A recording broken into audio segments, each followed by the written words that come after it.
So, I'm late. I know I'm late. I have an excuse for being late to this freaking live stream over here. Let's transition over to this layout. Yes, perfect. Okay, chat is off because it doesn't need to be on for YouTube streaming. So, I recently installed a new graphics card into my PC that I've been waiting on a backorder list for 10 months for now, the freaking 3070. And apparently, I've done some streams on YouTube before. Why do I have two different save files?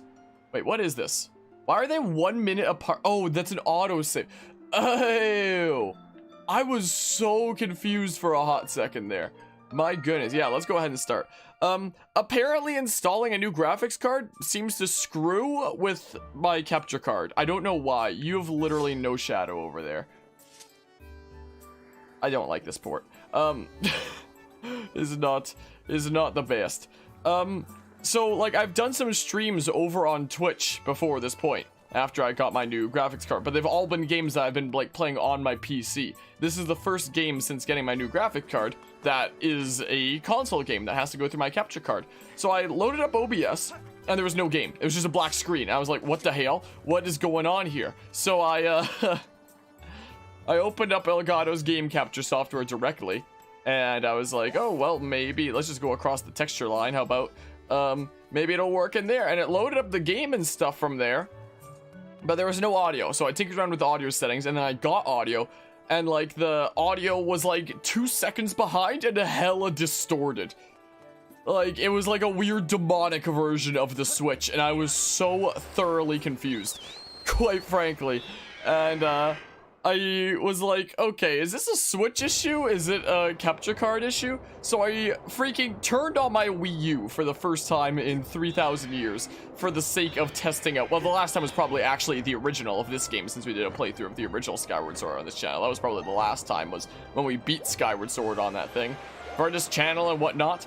Well, I loaded up my Wii U, and it was freaking buggy as hell as well. It was also all distorted and weird. I was like, what the heck? And then I finally plugged in my Switch again, and then it just stopped being distorted, and the audio finally sounds like it should. And I don't know what changed, what did it. I am so thoroughly confused, but apparently just sitting around here plugging things in and out non-stop until it works just wound up getting it working. So there's that. Anyway, hello Azalru, how are you doing today? How go things today? Oh no, the textures. Master, this is Eldin volcano. It is an active volcano rich with the power of the earth. Yeah, we've been by here several times earlier this year, even since, you know, we only beat what month did we beat the original Skyward Sword on this channel? That was like May of this year, I believe. Approximately 65% of the region is covered by lava. It is inhabited by a large number of creatures that thrive in the extreme heat and direct flame. Oh, there's a goddess cube over there. I should go, yoink. Please exercise caution with flammable materials such as wood and fabric. Yeah, we already switched to a metal shield before coming here.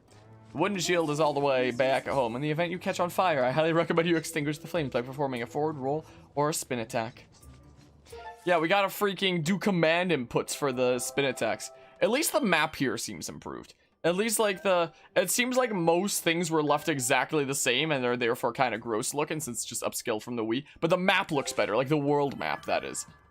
I think they look better and whatnot. But yeah, good to hear that you're doing well today. It is a Monday though, and Mondays are never the best. But alas, you gotta do what you gotta do.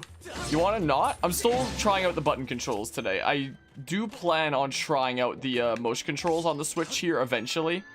Considering I don't know if I'm the biggest fan of the button controls so far. But yeah. I am still very happy that I finally got this new graphics card after, how long? 10 months, I was saying. It was the beginning of October that I went on a back order list for, and now I finally got it. So this is like my first ever YouTube stream with this card, is the thing. So I'm trying out encoding the stream with it, and it seems to be holding up pretty well. We're getting a bit rate of anywhere from about 7,000 to 8.2k kilobytes a second, which is pretty nice. We should be streaming at a solid 1080p 60 FPS while only using anywhere from 4 to 5% of my CPU, as opposed to like 20 to 30% on like the old settings, which was encoding the stream using my my freaking CPU is the way that used to be. But now we're encoding the stream in a stream with my GPU, and it's great. Hello, Mortis. How are you doing today? How goes this Monday for you? As of right now, Mondays are the same as the rest of the week. Oh, with like summer break and whatnot. I have summer break from university, but I'm like doing other things. Is a thing. I'm doing here and there work for... Man, they really couldn't change any textures from the Wii. Are you kidding me? I will not stop being salty at this game, by the way. It's just not gonna stop. I'm still doing like work stuff for the same university that I do school at. I'm a research assistant. I help manage databases and like enter research data and whatnot. And one of the people that... What do you want?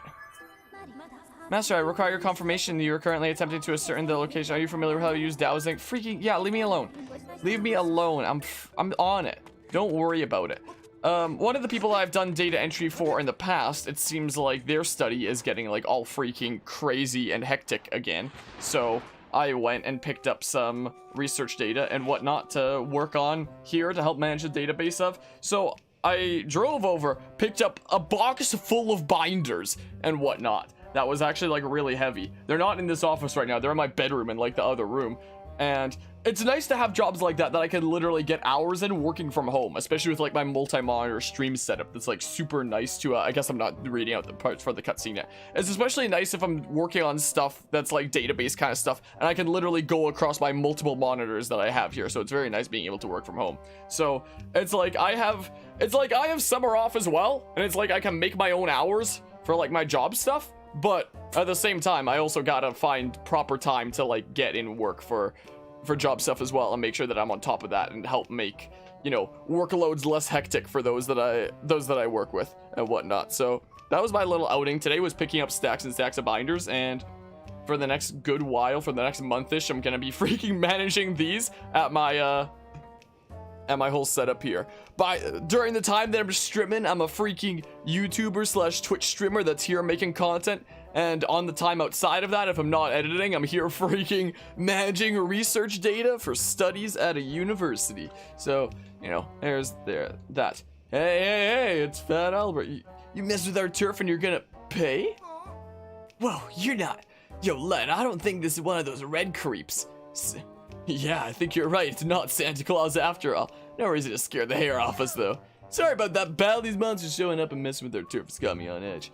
I show up here, I'm gonna knock the red clean out of him. That's what I'm doing here. Yeah, me, lad. Yeah, lad. Yeah, I'm too scared to dig in the dark. Anyway, if you're looking for treasure, you should stay clear of those red guys. Yeah. But yeah, you love extra salt, you love science stuff, and oh snap, science stuff can be really cool. I mean, the stuff that I work on is like sort of science stuff in a way? No. It's helping them do research to find out answers for things. It's like, the area that I work in is like a hospital area. Well, I work directly across from a children's hospital, to be more precise, and that whole kind of area is in like health studies and whatnot. So the kind of databases and research that I manage is always, oh yeah, here's bombs and whatnot. There's always studies that are, you know, stuff that people have taken, where it's like there was a celiac study that I'm still working on for a while, where it's like those that have celiac disease are, you know, rating how they feel each month and whatnot, or freaking the symptoms that they're getting by being on like study medication and all that stuff and yada yada, that kind of thing. So like the stuff that I enter and manage is typically like forms that are done by like people at home and whatnot. Enter that data, manage it, make sure that all the stuff is coming out right. And apparently this project that I've just picked up again, I've worked on it before, but the project that I've just picked up again with the binders that I picked up earlier today, apparently there's like a lot of weird issues that I'm gonna have to like figure out. Like apparently a bunch of patients, gosh darn it, have like the same ID as one another, which should not be possible. Gosh darn it.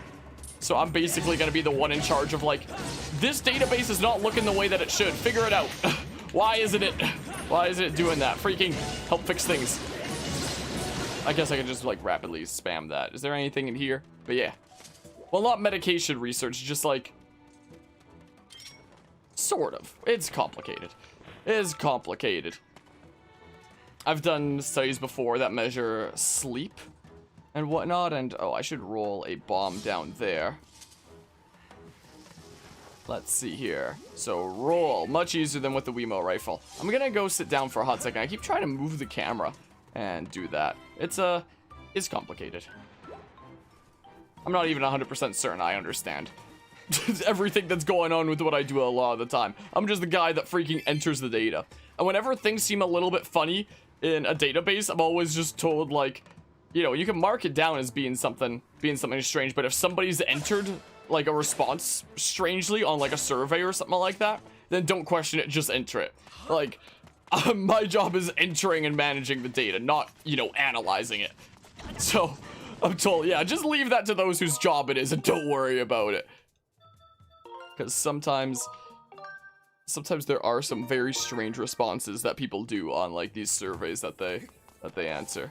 It can be a strange time. So let's go get this goddess cube real quick. I freaking need to get used to the draw it slowly, or like move the right stick slowly to draw it without swinging it, kind of thing. That's what I'm gonna have to get used to. Put that away. Yeah, I'll just keep on getting used to doing ZR kind of stuff. So how do I get into there again? Cut the grass? Give me that rupee. Give that to me. Hiya. Yeah, I had a whole lot of trouble with you with the freaking Wiimote rifle. I was stuck there for a good while, wasn't I now? Don't I need to, like... Yeah, I do need to roll a bomb in there or something. I'm fairly certain. Wait, but like... How do I... Because you're always gonna do that, like, when I'm close. So how is this done again? Whoops! I don't recall. Didn't I do something jank? Didn't I just put like a bomb like next to it and like that was close enough or something? I don't remember. Oh. What was the answer? I straight up don't remember. Like there's no way around here or anything like that. Red rupee over there. What was the answer here again? Wasn't it something like really jank? Wait. It's a piece of heart here. There's a piece of heart like right here. What? Can I not grab pieces of heart with the beetle? Does that not work? I need to like actually get there. Dang. Dang. Well, that sucks.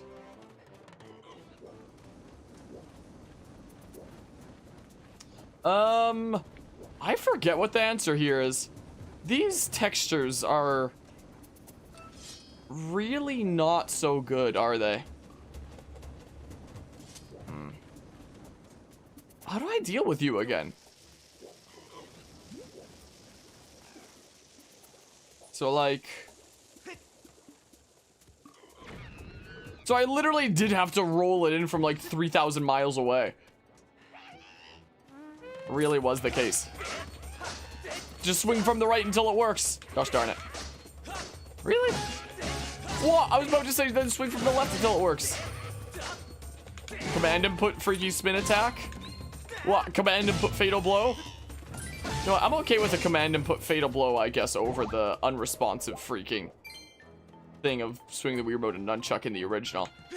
But I really don't like the command input of spin attacks.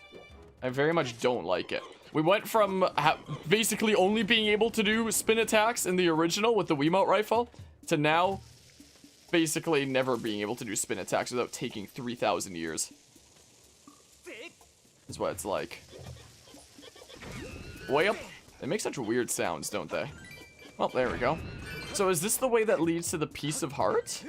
Maybe? Oh. Yeah, they really didn't change anything. Look how polygonal that freaking ball is. Give to me! Give to Link! Yes! There we go! We caught one Eldin roller. Look at that. We gotta start collecting them bugs. Gotta start collecting them for science and whatnot. You know? Hi.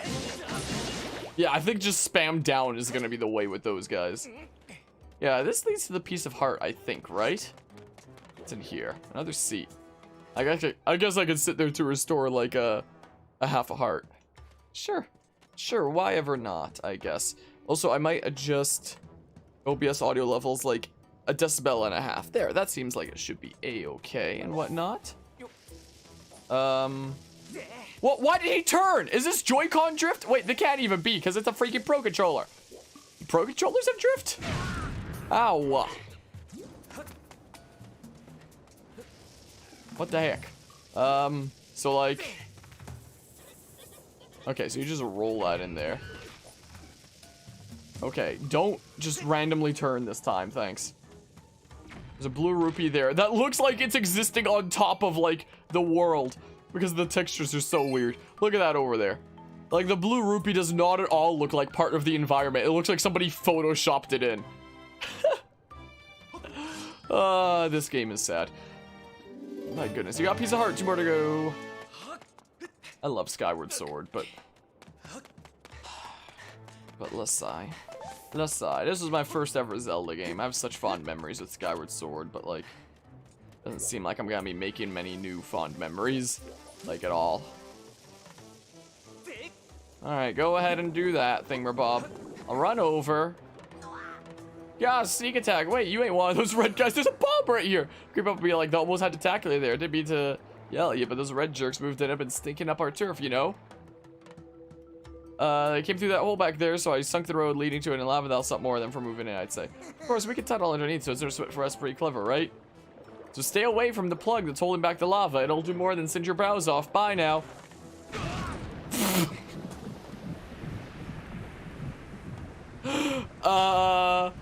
Rip textures indeed. But, wow. That was some interesting cutscene timing, wasn't it? So we're gonna need the bomb bag before we can get through there, I guess. What a world, huh? Isn't there like a goddess cube if you fall from here? And yeah, there is. But like, I recall missing it in the past and whatnot. It's weird how sometimes my chat appears there before on my actual chat screen there. Like I see Gangster Samurott saying something over there that I can't read because part of my other monitor blocks it. Oh, now it's over there. So is this game any different from the original? There's button controls where you have like, oh, heart, give to Link, give to Linky, yoink.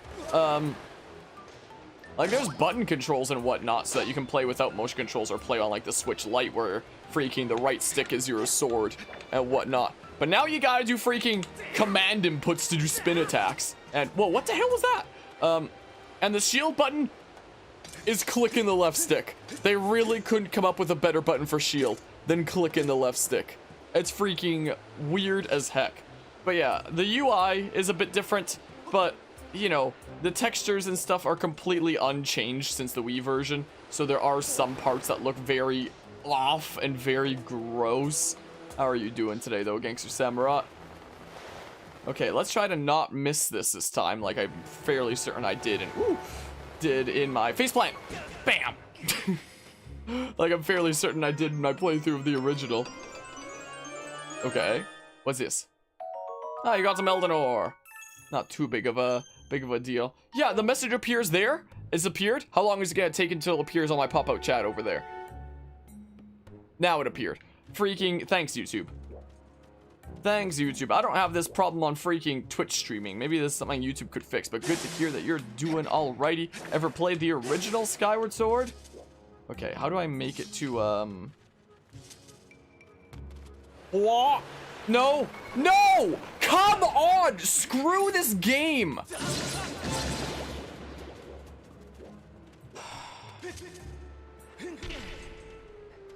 Man. Well, haven't played the original, did watch a Let's Play though. Gotcha. Hey look, there's an amber relic. Oh, there's something that's changed. Every time you load up the game, it doesn't have to tell you about like each item description each time when you pick it up again. So that's a nice quality of life thing. So there are like some small, oh, that's just the way out. Oh, so I can retry easily. So there are like some small, nice quality of life things. But for the most part, it's just, yeah. Nope. Freaking jump. It's basically the exact same game, essentially.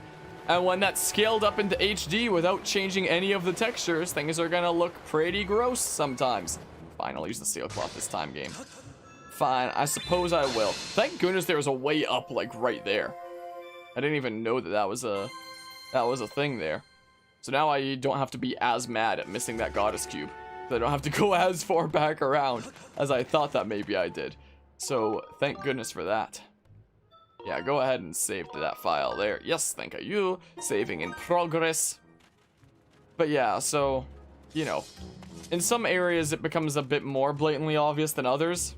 Yeah, let's go defeat the red guys in here. Grr, those creepers just shimmy down in and took over our territory. Yeah, what are you doing? Don't sneak up on me. You're looking for your friend. They went over that way. I wish someone would chase the clowns out of here.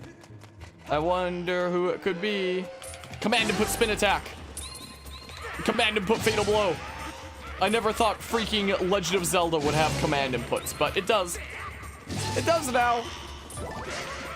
Never thought I'd have to deal with command inputs outside of the fighting game characters in Smash that I very rarely play. Got an ornamental skull, or first one of those. Time to start collecting them and whatnot. Command inputs. Wha-bam. Command input. Command inputs can be kind of fun depending on the game, but like, you know, it just slows down the rate at which I can do spin attacks if I really want to do them, which I find rather irksome. And it also means I can't spam left and right a whole bunch because I'll do the command input by accident. Otherwise, give to me the things. There's more dudes dropping down? What the hell? Where do you even come from? Where do you come from? Where do you go? You want a knot? More rupees? Just a single rupee. It's not that worth it. Oh, but there's an ornamental skull. They're just gonna keep on dropping down while this dude with the horn is playing his freaking tune and whatnot. Up we go. Up we go. You want to maybe not? Oop. Command input. Okay, well. Now we'll deal with these two. These two benches.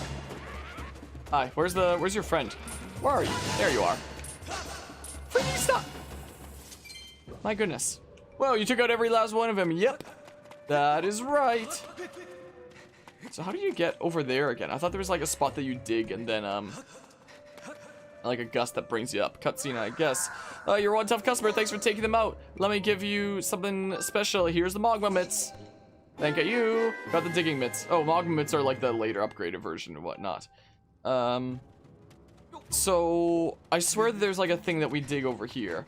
Yeah, that'll make like an air gust up and whatnot, like this, and then we should be able to go over to the thing. Maybe we got a bunch of rupees from here. Once we unlock Fun Island way later, that's gonna be the way to get infinite rupees. I don't remember how to get this chest over here. I don't remember how that one's done. There's like some way for that, but some drop down thing from way above, so I don't know where that is. Are there major differences between streaming on the YouTubes compared to Twitch? I mean, I do generally like the UI and kind of feel of streaming on Twitch and whatnot. Like on Twitch, it more so feels like you're hanging out with friendos and whatnot. On YouTube, it feels more like a freaking open party, which has its advantages. It means that you can be like more discoverable and whatnot, but it makes you a bit more worried about what could potentially happen, especially when people get like really salty at like some of the things I've said in my video essays. Luckily, we haven't seen too much of stuff like that, but it's always a worry. And I mean, there's a lot of difference in like the culture between YouTube and Twitch. Like on Twitch, there is such a culture of like the different aspects of things there, like freaking emotes, subscriptions, yada yada. And those things technically exist on YouTube as well with channel memberships, but like nobody knows what the heck they are. I didn't know what the heck channel memberships were until they were possible to be added to my channel. That's when I read up like what they were. Like it's not at all part of the culture of things on YouTube, and even streaming in general isn't really part of the culture of things on YouTube. Like it still very much feels like a kind of side thing that YouTube doesn't pay that much attention to. And if they actually did like really flush it out, I do think it would have the potential to kill platforms like Twitch, despite a lot of people looking at Twitch and being like, my goodness, Twitch is so large, it could never die or anything like that. But there have been massive platforms that have died just like that. Like just look at Vine, for example. So it is very much possible.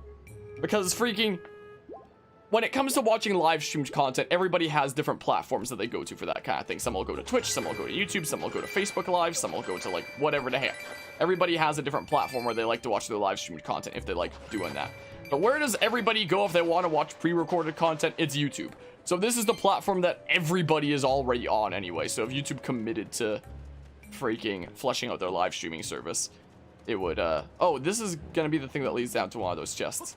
Then it would have the potential to kill platforms like that. But right now, YouTube still feels like YouTube Live still feels like a weird side thing that isn't really flushed out and whatnot. Yeah, it kind of feels like the bare minimum for streaming. Like, it's nice that it's a service, but it doesn't really feel like a main part of the platform. Hello, Ryu. Yeah, we're doing a YouTube stream this year. I'm trying it out with a few games this year. We did a playthrough of new Pokemon Snap earlier this year. Skyward Sword HD is also on YouTube to try it out and whatnot. And then later this year, the freaking Pokemon remasters. I'll try one on Twitch and one on YouTube. And kind of see how I feel about the live streams for the both of them, essentially, is the way that I'm experimenting with things. But yeah, when it comes to YouTube here, there are some things that YouTube live streaming has over Twitch, even in terms of features. Like, on YouTube, when you're doing a live stream, it still counts as like a video that's just being made. So people watching the stream can easily, you know, freaking backtrack, like, oh, something funny happened like 10 seconds ago. The streamer was laughing and I was looking away and paying attention to something else, and now I want to know what happens. You can easily scan back like 10 seconds and see what happened, you know? And then you can easily go back to like the present again. You can technically like watch in the past of the live stream that's currently happening on Twitch as well. But on Twitch, it's not part of like the live stream that you're watching. You need to click on the videos tab, and the most recent video in the videos tab is the live stream that's currently happening. And then you click on that, and then you have to find the part in the video that you were looking for. Then you have to navigate back to the live stream because the video of it that you were just looking up was freaking just up to that point of the stream. Like, it doesn't keep on being expanded like YouTube's does. So, like, there are some features with YouTube live streaming that it has over Twitch. The biggest one I would say is freaking the fact that you can actually, you know, go back in the live stream and see, you know, prior parts while it's happening in a much easier way. Like, it's possible on Twitch, but it's a freaking massive pain. Like, it to the point that it seems like it wasn't even intended for you to be able to do that. It's silly. Can I do anything about that? Am I supposed to do anything about that right now? But yeah. I feel like most people who stream on YouTube are already semi-big on there. I feel like there's not a lot of people who... I don't really know a whole lot of people that stream on YouTube. I have a whole bunch of YouTuber friendos and whatnot, but when it comes to my content creator friendos, typically if they're a live streamer, they're on Twitch, and if they're a YouTuber, they just do, like, you know, freaking pre-recorded, kinda. What the hell? Can I roll bombs into there from here, maybe? Maybe. I might have to take it at like a weird angle is the thing, though. Like, what you want from me, game? Okay, so that does hit. Okay. Good to know and whatnot. So I think that's something that Twitch could absolutely learn from and whatnot. It seems like a lot of what YouTube tries out is stuff that they copy from Twitch. Like, for example, take memberships and emotes, which are essentially the equivalent of Twitch subs and emotes and whatnot. Which I think it's a nice thing to have and whatnot. But again, it's not at all part of like the YouTube culture. Like, most people don't know what memberships are. I didn't know what they are until I made them for the channel, after YouTube sent me an email being like, you have access to memberships now. I had no idea what they were before that point, because it's very much not part of the YouTube culture here. Another thing that YouTube recently copied from Twitch is the ability to clip things. Like, there should now be a clip button under thingamabobs. And I haven't tried it out myself, but from what I've heard from people, apparently you can, I think, don't quote me on this, scrub to like anywhere in the video for that, which is a nice thing that they have over Twitch, I guess. So maybe it's possible that on this very slow road, maybe it will become superior to Twitch eventually. Maybe it'll just take freaking however many years. I don't know. I think that YouTube live streaming has a lot of potential, but it still feels like a weird side thing that, you know, YouTube just slapped on to be like, okay, let's have that available, I guess. Not because they want to make it like a main part of the culture here. And they have freaking incorporated new things onto the platform that have become like a part of YouTube culture. Like, take shorts, for example. I've never made a short before, but they're apparently like under a minute long kind of thing, like you would see on like, I've never used Snapchat before, but something like Snapchat or something like freaking TikTok or Vine when that was still a thing, things like that. So like, shorts are a thing now, and a whole bunch of creators are doing that, and it's very much already become like a part of YouTube culture and whatnot. But live streaming still feels like it's, you know, not really a part of YouTube culture, not something that's really flushed out as like a main thing around here, and it's still like a side kind of thing. Well, it feels tested, the shorts, as opposed to streaming. Like, I think that streaming has a lot of potential, and I'm not quite sure how the algorithm treats streaming. Like, last year I did a playthrough of Roller Coaster Tycoon 3 on this channel when it released on the Switch. I did a playthrough of the base game of Roller Coaster Tycoon 3. I didn't do the expansions. I said that I was gonna come back and live stream the expansions, and then I never did. I might still one of these days if I really feel like playing some RCT 3, because it is a pretty fun game, quite frankly.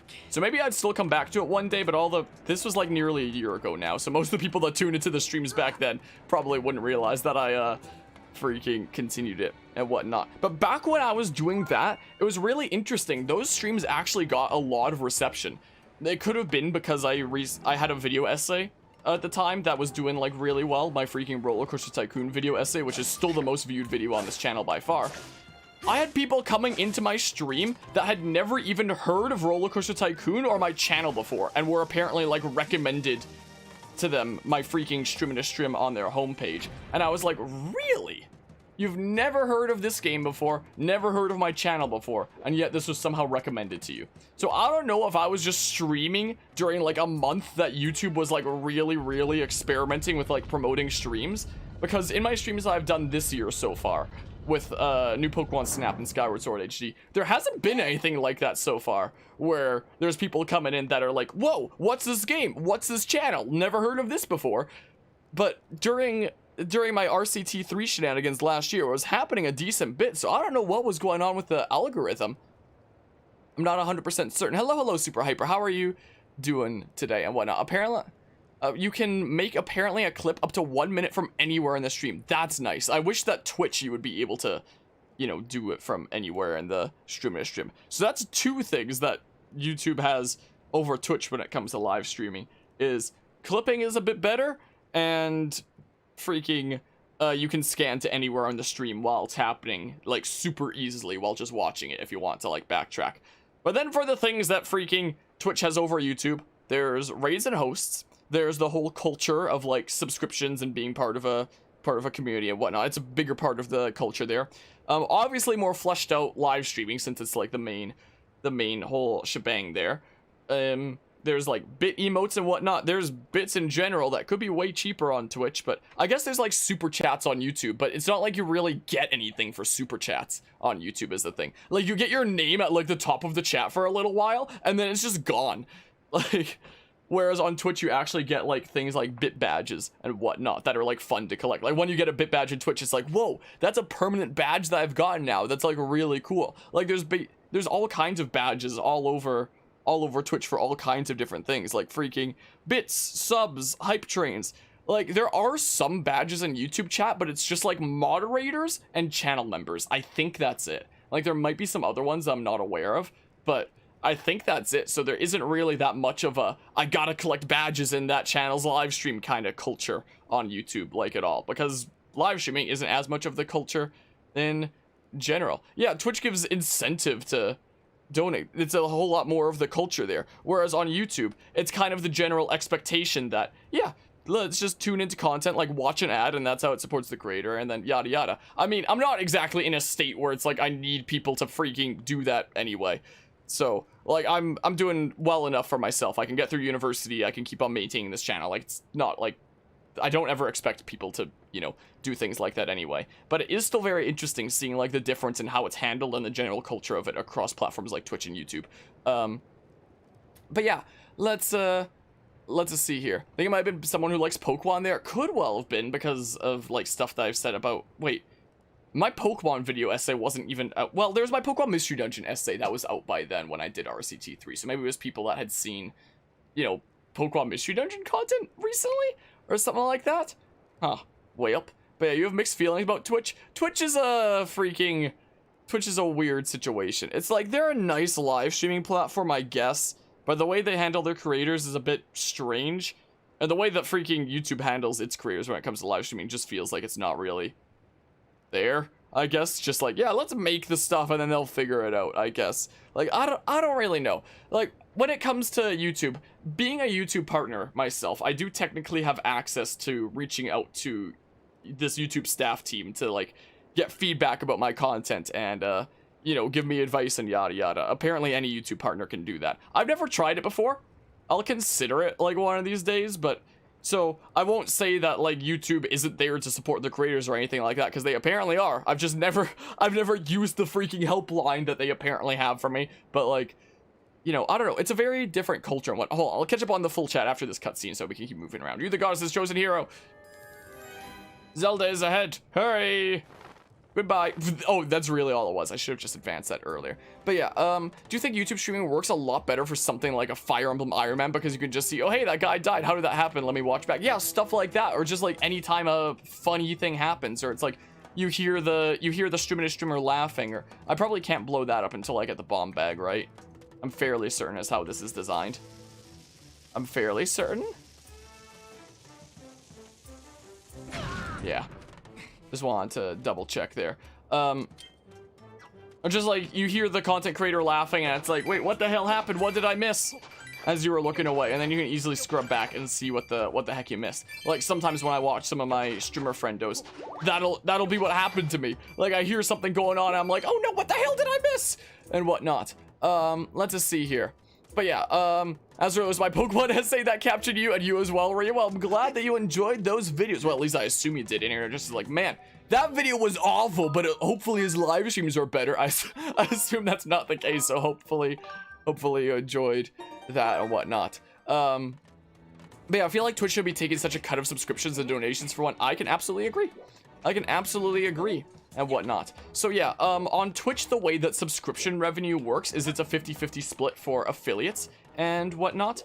But for partners, and you can get partner on Twitch when you have like an average of 75-ish viewers, something like that. Get that freaking check mark by your name. Then you get more of a split than 50-50, but there isn't like a set partner amount. The cut that each partner gets differs from partner to partner, and Twitch partners aren't actually allowed to disclose what their cut is. Like it's part of their contract that they're not allowed to disclose that. So affiliates get 50-50, partners get something better than 50-50.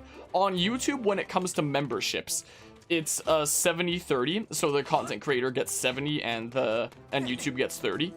And something that is nice about YouTube memberships, in addition to the fact that, you know, you get more of a cut and whatnot, is you can actually set the membership costs. On Twitch, it's just a flat $5 a month, $10 a month, or $25 a month, which in terms of your cut gets turned into like $2.50, $5, or $12.50, since Twitch literally takes half, making the higher tier subs literally pointless, because you could just sub at like a lower tier and then directly donate to that streamer like the amount that Twitch would otherwise take. So freaking higher tier subs are literally like the most pointless thing ever, and I don't know why the heck they freaking exist, apart from like sub points, I guess, which is a whole separate matter in and of itself.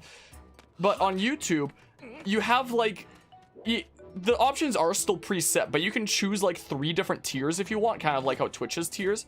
You can choose to make 3 different tiers of memberships that each have like their own rewards and whatnot, and you have like a bunch of different preset prices. So the lowest you can go is $1 US, and the highest you can go is like a few hundred, something like that. I don't know what it freaking is, but you can make some like crazy monthly amount for like the max thingamabob, and you can enable or disable up to 3 different tiers. So on my channel, because, you know, if I ever did like commit to doing live streaming as like, if this ever did become like my main live streaming platform, I consider like having another look at memberships. But for right now, I was just like, okay, this is just gonna be an excuse for me to include emotes on freaking YouTube as well, essentially, to include freaking badges and emotes in comments and whatnot. So I literally only have 1 membership tier, and it's just the lowest one that I could set it at, which was the freaking $1 US thingamabob. So when it comes to that, it's technically 99 cents, so I think for each membership, YouTube gives me like 69 cents, 70 cents, and they take like 29 cents or something like that. It works something like that. I don't know. I don't really pay attention to freaking membership revenue because, again, it's not a main part of this channel. Most of my revenue is going to be coming from like ads and stuff like that. The only reason that memberships exist on this channel is so that, hey, people have access to badges and emotes if they want them. And something else, thinking about emotes and whatnot. On Twitch, if you subscribe to somebody, you have access to their emotes, like, all across Twitch, as long as you're subscribed. Like, someone could subscribe to my channel on Twitch and then go to, like, another streamer's chat and put my emotes there. But on YouTube, when you get access to... when you become a channel member, essentially, it's called, which I think is dumb. It should be called something cooler than freaking channel member. I don't like the name. You can use that person's emotes in their comment section on their videos and in like their live stream chat, but nobody else's. Like, How cool would it be if you could like become a channel member of like some channel on YouTube, and then anytime you go to any YouTube live stream, you can use that person's emotes like you can on Twitch. But no, you can only use it on their channel specifically, and I think that that's the dumbest thing. What is freaking going on here with some of this stuff? I don't even know. So that's another thing that Twitch has over YouTube, is the fact that when you're subscribed, even though the cut is like way worse and whatnot, when you're subscribed, you can freaking use those emotes all across the platform, which I don't know why that isn't a thing on YouTube yet. Like, again, if YouTube actually committed to fleshing out its live streaming service as like a main part of the platform, it could absolutely kill platforms like Twitch. And I don't know why they haven't done it yet. They're just like, nah, let's not commit to that and whatnot. But yeah, let's see here. Now, this should be taking more than 20%. I can agree. I think it should be like freaking, you know, under 10% in my opinion. But what you gonna do, I guess. Again, at least it's not like I'm relying on freaking memberships or anything like that as a main source of revenue. Here, it's like main source of revenue is ads, and that's typically ads on video essays, not even ads on like my playthrough kind of things. It's usually my freaking video essay stuff that's helping support this channel, and that's just what I've accepted to be the case and whatnot. But yeah, let's just see here. I agree with most of the points of the video. I'm glad to hear. Heard from your younger brother that TikTok takes like 97%, but not sure about it. What the heck? I've literally never been on TikTok before. I've never really been on like many social media platforms apart from these ones in general, honestly. But yeah, so NDAs are pretty abusive. Might say a 50% cut at most. The more you think about it though, 10% would be more reasonable. Yeah, something like that, maybe even less. Maybe because YouTube doesn't have enough auto moderation settings. Could well be. Hello, Bushan. It would be an ID that you support a particular channel. Wait, the whole memberships thing with freaking being able to use emotes across it. I mean, there's a lot of times that people will use emotes in my channel on Twitch that are you know, from completely different channels, and I never really consider it, you know, advertising or anything like that, or being like, hey, these emotes are from that particular channel. I just look at them just like, hey, that's a cool, fun emote, you know. Is typically the way that is. And I always freaking my emotes in other people's channels all the time. I'm not trying to advertise that I stream or anything like that. That's just me loving my emotes. I hate those rock textures over there. Let's go ahead and unlock this kind of fast travel way over here. But yeah, YouTube live streaming has like a couple, it is like 2 good things over Twitch live streaming. Maybe 3 if you count like a better revenue cut and whatnot.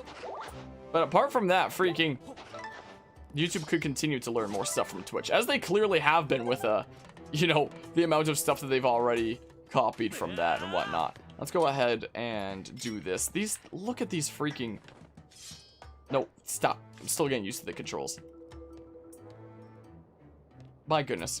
The Switch can run such beautiful games like freaking Breath of the Wild, for example, Xenoblade Chronicles 2, as we were discussing during Watch Dogs Legion recently. And then we've got this freaking thingamabob. But yeah, see TikTok? I don't know if I'd want to look into TikTok.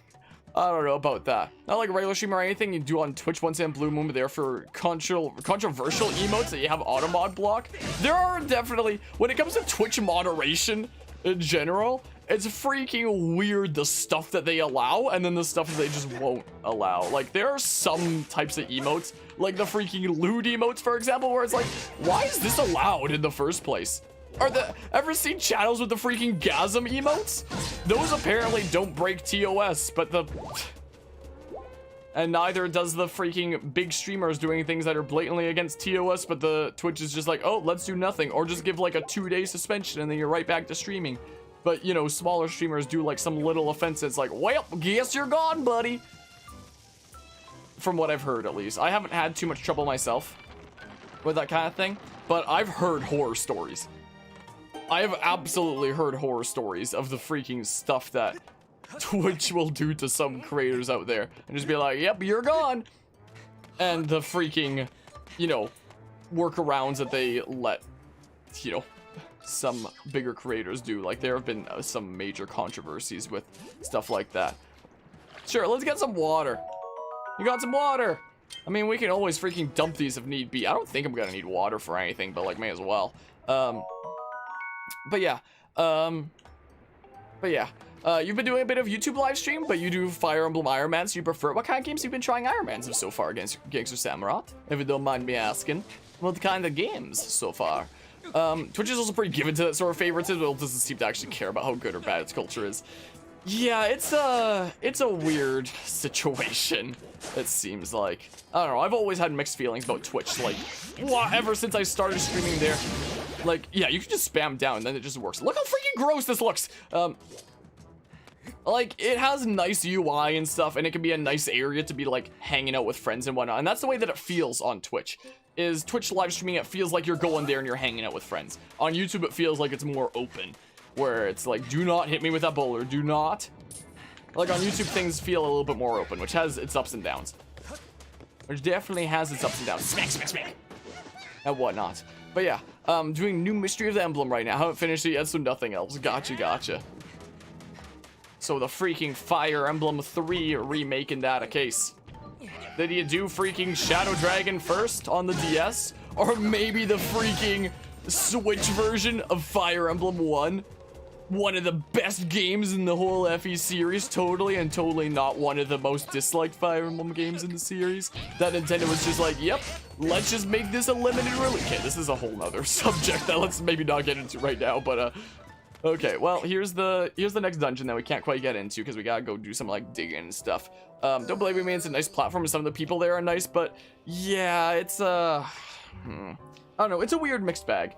It's a weird mixed bag. I could always freaking quit Twitch and YouTube both forever and just be like, yep, I'm a Facebook live streamer now. No, let's not do that. Let's maybe not do that. It was a fun idea for 2 seconds, and I've changed my mind. It wasn't even a fun idea for 2 seconds. I think Facebook's gross. Sure, they buried it around here someplace, but you can't find it. Yo, this is a place, ain't it? So what is it that they buried again? A key! Yeah, the freaking key. Bust up the key to that door and hit the key, yada yada, all over the place. And there's the blonde girl that went in that's gonna be Zorlda. That's gonna be in there. Let's go in and take the treasure. Yeah, so let's do that. I'm just saying, there's freaking treasure in there. Let's go in there and freaking yoink it while it's locked. Anyway, that's basically the gist of that conversation that I'm skipping. That's Harmonia. I acquire confirmation on critical information obtained from that magma. The oddly garbed figure taken deeper into the region is gonna be freaking Zelda. Yep, that is. Let's go get the key. Wow. Let's go do that. One of the channels that I like tuning into to hear about like information in the streaming space and whatnot is Harris Heller. I think he's very knowledgeable when it comes to that kind of thing. And one of his recent videos that I was checking out was a comparison of freaking Facebook Live, YouTube, and Twitch when it comes to live streaming. And I believe, I might be wrong on this because I watched it a little while back, but I believe that the cut that you got from revenue on YouTube was like supposed to supposedly be like 100%. But I don't know how much like donation kind of revenue is in the culture of Facebook, and also Facebook is gonna be making, you know, a shit ton of money off of selling all your personal information. So like, what would you prefer? A 50-50 revenue split with Twitch? A 70-30 revenue split with YouTube? Or a freaking 100% cut with Facebook, but they're also freaking selling like literally everything about your streams that ever happens? Like, what do you feel most comfortable with? Real question. Hello, Kraken. How are you doing today? You came into a freaking discussion on, like, the ups and downs of the different live streaming platforms, essentially. Is what you came into. Alright, go ahead and destroy that, is what we'll do. There's the pinwheel that we're gonna need with the freaking robot later on in the story. That we can't do things about right now. Is what it is. So, that one should be true. That one should be there. Gosh darn it. Gosh darn it, I shouldn't have come down here yet. Man, this game is rigged. This game is absolutely rigged. What were those rock breaking bros called in the Minish Cap? I'm not sure. I only played like the first little smidge of the Minish Cap when I was in like high school on freaking GBA for iOS. Come on! Why is this so much harder than I remember it being? What the hell? As far as information selling goes, a person whose information should be legally entitled to 95% of the proceeds, and the check for them should be required to become within 5 business days, since it's their information being sold. Imagine if that became the law. Freaking, how mad freaking places like Google and Facebook and yada yada would be. Freaking even YouTube, technically. The 5 business days, and if it is the amount due, should be multiplied by 3 for each business day past the 5th. Oh, and freaking that long freaking thingamabob there that had to be divided into two things just reminded me of another way that Twitch is better than YouTube in terms of live streaming. YouTube has a freaking character limit in its chat. It's so dumb. Like, why does it have that character limit? I swear, every time I go to like somebody's YouTube live stream and I want to say something that's like a one long sentence slash 2 sentences long, it just cuts it out. And I was like, no. How about you divide this into like 2 different things? Screw you being able to form all your thoughts together or whatever the heck. I think the character limit in YouTube live streaming chats is freaking stupid. That's my opinion there and whatnot. But yeah, there's a lot of things that, come on, that companies get away with that probably shouldn't even be allowed. Like, there was that whole fiasco going on between like Epic Games and Apple / Google about how freaking, you know, Apple takes a 30% cut of any software sold on the Apple Store. Google takes a 30% cut of anything sold on the Google Play Store. Freaking, even Steam, Valve will take a 30% cut of anything sold on the Steam Store, which is a lot. Like, just think about that. 30% cut of every sale on Steam going directly to Valve. It's like, what the heck, why? Like, Apple absolutely has a monopoly on their devices. Google absolutely has a monopoly on their devices. Steam has an almost monopoly. Like, there is more choices on PC since you can technically buy a game. Like, you can technically put up your game on whatever platform you want. Like, there's the Epic Games Store that has like a 12% cut or 18%, something like that, which is still way more than it should be, but it's better than 30%, I guess. Hey, I got a scoop. But like, you know, the place that you're probably gonna get the most sales is Steam, because that's what's been commonly accepted to be like the main freaking store on PC ever since Steam started taking off with the launch of Left 4 Dead 2, I believe it was, since that was like the only place you could get that. Everybody started downloading that, and then one thing led to another, and now Steam is the place that you get PC games, even though there are other options like freaking the Epic Games Store, the Ubisoft Store, Uplay, or Ubisoft Connect, or whatever they call it nowadays, the Origin Store. Like, all these different developers seem to have like their own stores so that they can, you know, have all their cut and whatnot.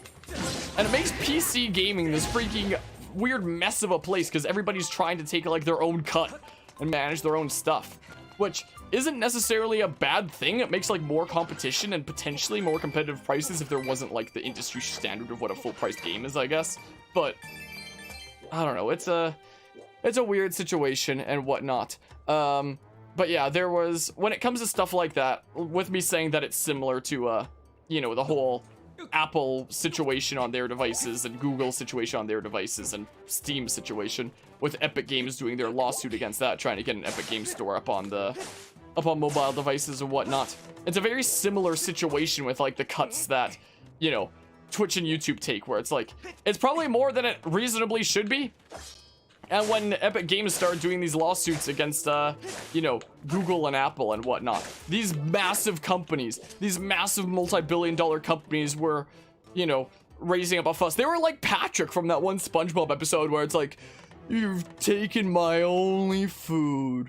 Now I'm gonna starve. Or freaking the, you know, the fuss that EA put up trying to defend their freaking loot boxes and whatnot. Like, there's so many ways that so many companies will make revenue that, you know, on paper seems like it shouldn't really be allowed, and they'll freaking defend them doing that and, you know, be like, yep, this is the only way that we can reasonably make revenue here.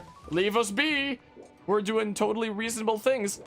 And what can the consumer do about it when they still want, like, the products coming from it? Like, if you still want to be into gaming and whatnot, or the freaking live streaming, or any of these things, and you literally can't go to other things for better options because the entire industry has just decided, like, yep, that's the way things are, essentially. Or you have, like, these massive multi-billion-dollar companies that control so much that are just like, yep, this is what we're going to make the standard kind of stuff. Like, what has happened, huh? What has happened to our industries? It used to be that you could like vote with your wallet or where you're putting your attention, but nowadays it's not really, depending on like if it's big enough. So you know, there's that and whatnot. But yeah, let's see. Our character limit is annoying indeed. It is. It should be maybe 3%. Yep, it should well be. Things like Steam and Netflix are natural monopolies. That means they need heaps of regulation. Yep. YouTube is also a natural monopoly. Yep, as we were discussing earlier in this stream, People have different platforms they go to for live streamed content, like Twitch, YouTube, or freaking Facebook Live, or even some other options, Mixer before it got shut down. But everybody comes to YouTube for pre-recorded content. Like, nobody goes to freaking Twitch to look for VODs unless they wanted to see, like, some previous stream of a streamer that they like. But nobody goes to, like, browse Twitch VODs. YouTube is your one-stop shop for browsable pre-recorded content. That doesn't exist on Twitch. Like, something that could really help Twitch is by having browsable content through, like, clips. Like, have a clips page where you can browse clips and whatnot. Popular clips, but that's not really a thing. It could really help Twitch grow if it was a thing, but it's not really. But yeah, let's see here. The thing is that all the games that you can get on Epic Games or Ubisoft Store or most other gaming stores are available on Steam sometimes. Sometimes companies will release games on these other stores as like a limited release where it's like for the first half a year you can only get it on this store and then you can get it on Steam later. Like when it comes to Ubisoft, for example, take Watch Dogs Legion, for example, which we were playing like very recently, testing out my new graphics card and whatnot.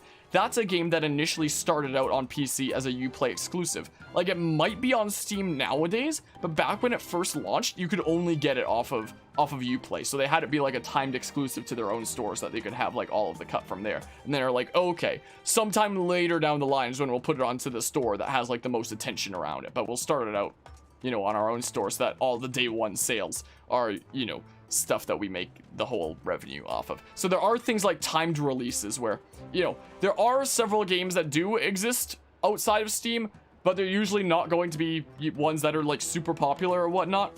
And usually the super popular ones that are outside of Steam come to Steam sometime later eventually because they've acknowledged like, yep, that's the biggest store there. And loot boxes being capped, like, yep. Or Google and Apple took a platform off their app store because they claim it was involved with the ride to the White House. That was a thing that happened? What?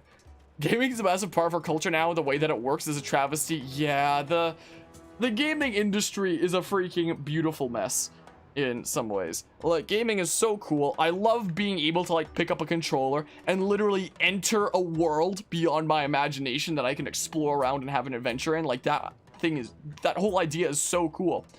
But, you know, from like the stance of regulation and laws, gaming still isn't, you know, taken as seriously as it should be as like a, you know, economic driving force. And we live in a day and age where the gaming industry is now bigger than the music and movie industry combined.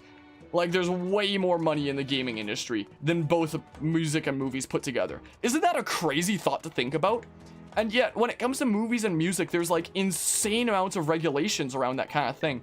But gaming, when it comes to mainstream media, still isn't taken like as a very serious thing. A lot of people just see it as like a pastime that like nerds will get into and isn't, you know, all that freaking significant and whatnot. But like, freaking just look at something like Candy Crush when that got sold. Freaking Star Wars when that got sold. Literally all of Star Wars. All the movies, the freaking merchandise, figures, like comic books, other books and stuff, short films, everything about Star Wars got sold to Disney for like $4 billion. And then take Candy Crush, the little freaking phone app that a bunch of people are addicted to. When that got sold, that was for like 5.9 billion or something like that. Worth more than all of Star Wars. Isn't that crazy to think about? That was the reason that I know this kind of quote. I don't know if it was 5.9. It was something that was more than Star Wars though. But the reason I have that example in my head is because that was what was told to us like day one in my use of history in video games class. Our professor was talking to us about that. And it's also interesting looking at the industry nowadays because what it means to be a gamer has very much changed over the years. Like, for a long time, and a lot of people do to this day still think that a gamer is somebody who's gonna be like behind a chair like this with like a controller and like a crazy multi-monitor setup like me, and they're playing some FPS or something like that, or playing games in like a really hardcore kind of fashion. Like, a lot of people still attribute that image to being a gamer, or being like some basement dweller who's got like Doritos or Cheetos on the side and like Mountain Dew on the other side and doesn't have a job and is just like lazing around. Like, there's all these images for what constitutes a gamer and whatnot. Whereas when our professor in my use of history and video games class was talking to us about this, he was talking about how he was on like a several-hour flight one day. And like just across the aisle from him was this old lady that was playing Candy Crush on her phone, and she was doing it like the entire several-hour flight, like non-stop. So our professor was telling us that this old lady that was playing Candy Crush for hours and hours non-stop, was absolutely one heck of a hardcore gamer. Like, it's come to the day and age where like anybody can be a gamer. Like, I still see all these freaking people online on, like, Twitter or YouTube comments that are like, oh, if you don't play things, like, a certain way or aren't into these types of games or you only play mobile games or anything like that, then you're not a real gamer. Where it's like, no, that's not really the case, and you have to acknowledge that, like, a lot of the revenue in the gaming industry is from casual gamers who are playing on their phones and whatnot. Like, the whole line and definition has been blurred, and it's very much an industry that has to be taken seriously, you know? But yeah, anyway, hold on. I'll catch up on stuff that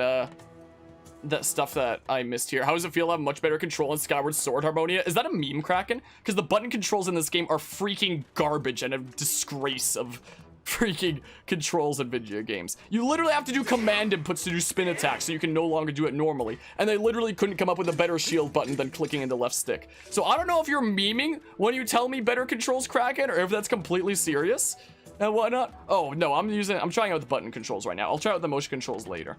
But the button controls in this so far, like, they're not freaking, it's not like they're unplayable, but they're freaking so much worse than they could have been. Like, my goodness. But yeah, let's just see here. Government has the power to fix it, but to do nothing about it, because it's still not taken, like, as very seriously within the industry. And a lot of people have these images in their mind of what constitutes a gamer, and there's also so many cases where games or gamers are used as, like, a scapegoat for other things. Like, people are like, there's so many gun companies, for example, in the States especially, that are like, oh, a shooting happened? Oh, that's not because guns are, like, easily accessible. That's because these people got violent, because they played violent video games, when these two don't correlate at all at the end of the day. They just, like, there's so many ways in which games are used as a scapegoat so that companies can get away with other things, like freaking gun regulations in companies in the States as a more freaking violent and dramatic example, you know?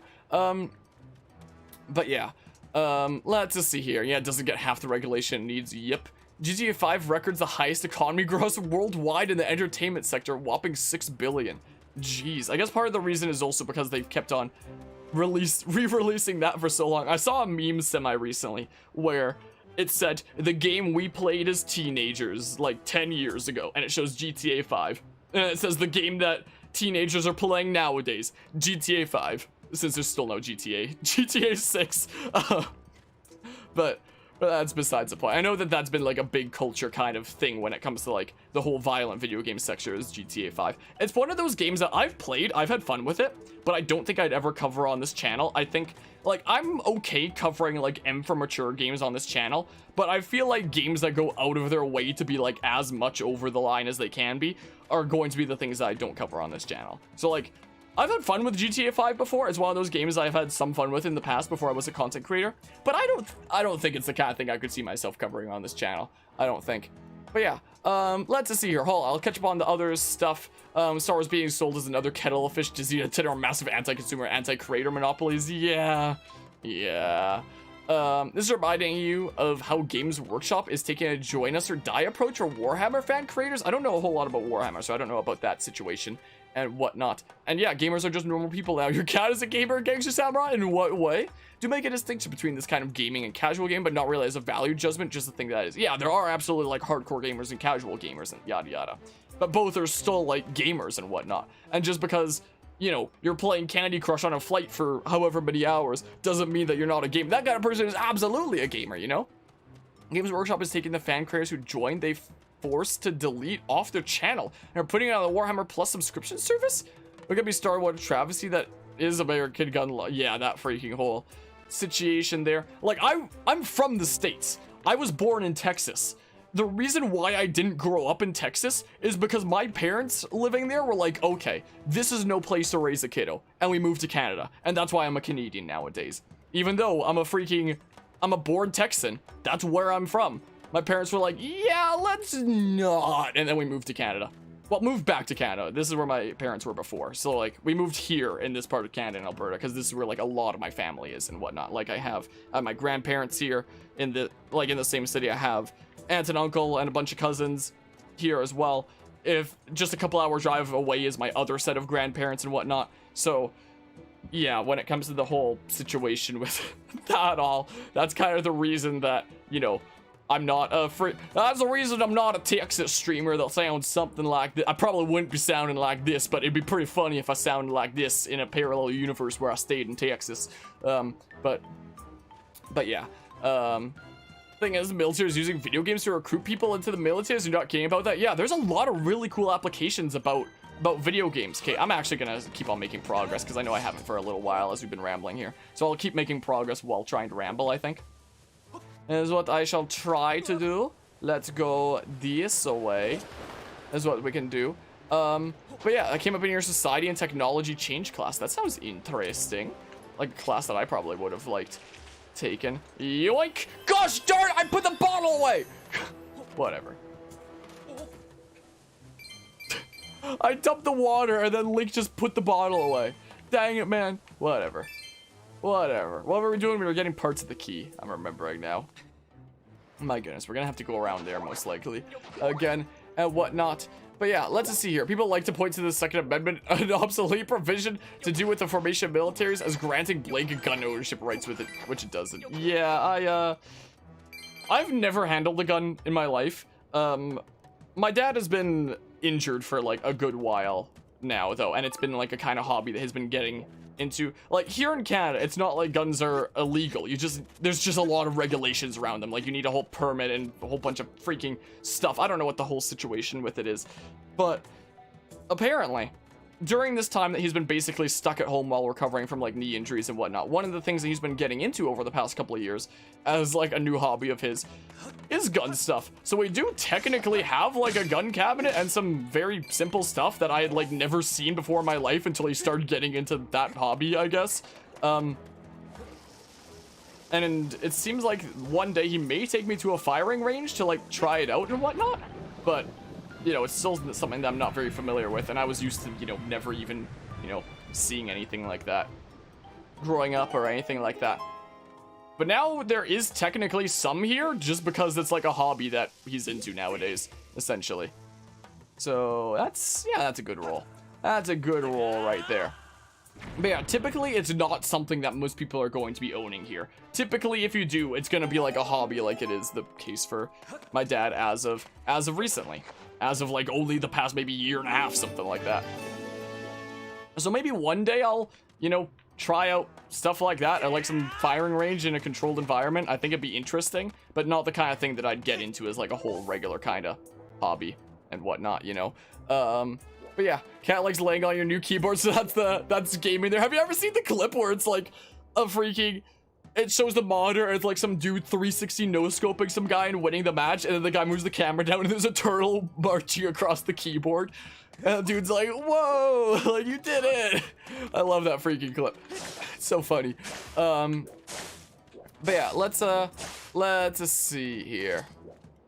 Yeah, I'm not, which your parents have made that decision, though didn't have any connection in Canada. Yeah, we have some connections in Germany and in Canada, but like mostly Canada here and whatnot. At least being born in the States opens up some options. Like I have my Sprachdiplom, so I can do school or work in Germany. Lived in Canada as long as I can remember, and then born in the States, so technically when it comes to like future career options and where I'd want to like spend my days, I technically have my options open across like Canada, the States, and Germany. So it's nice to have options open like that, at least. It can be nice to have my options open like that and whatnot. But yeah, let's see here. Let's go to the other thingamabob now and see what's going on here, because I don't remember exactly where the key is. It's got to be in like some of these things. Give me them butterflies and whatnot. Does that mean that I speak German? Ja. Mein Deutsch ist nicht am besten, weil ich habe nicht so viele Zeit zu benutzen.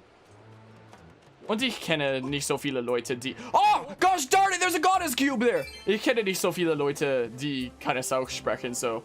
Ich benutze es nicht so viel, so mein Deutsch ist, my German isn't the best, essentially. My German is not so good.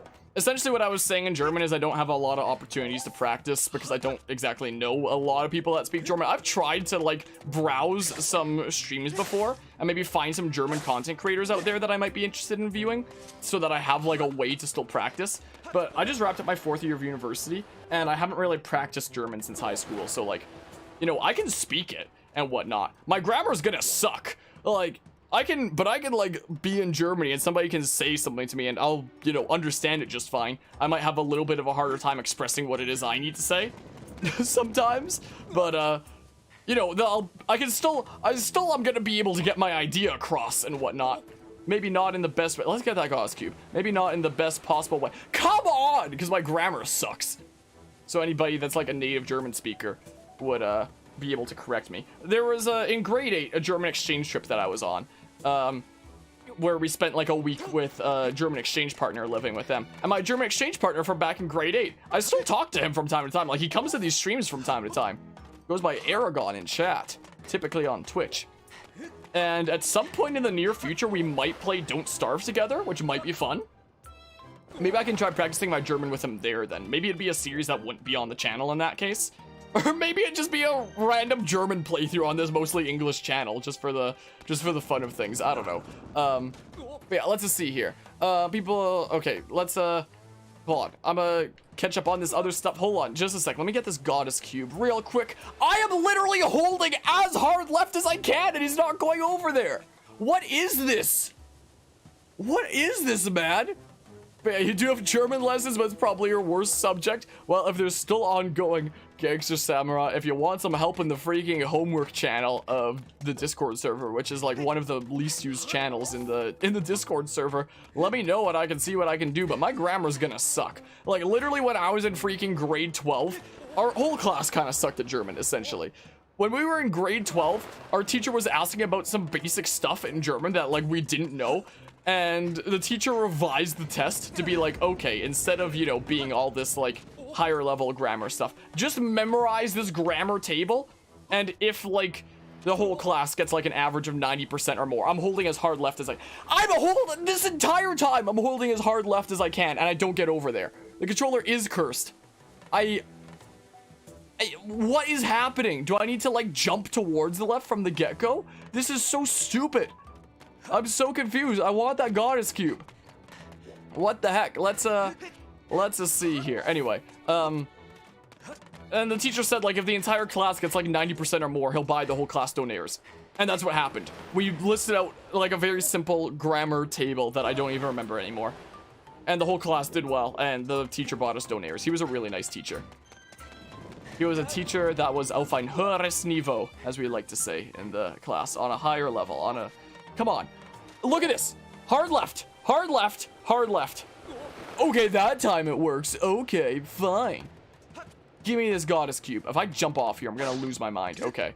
How many cubes have I collected yet? We got 3 in the first area, and this is my 3rd one here, so 6? Question mark? Maybe? Let's just see here. But yeah, let's just see here. And whatnot. Spanish is more rusty. I took 3 years of beginner Spanish in high school. I remember, like, nothing. I mean, it was a mix of, like, we were focusing on Latin American Spanish and culture. And I still remember a lot about the culture and whatnot. And when I was in grade 11, we did a optional Spanish class field trip to Costa Rica, which was, like, one of the coolest places I visited. And the only time I've ever gotten sunburnt in my life, interestingly enough.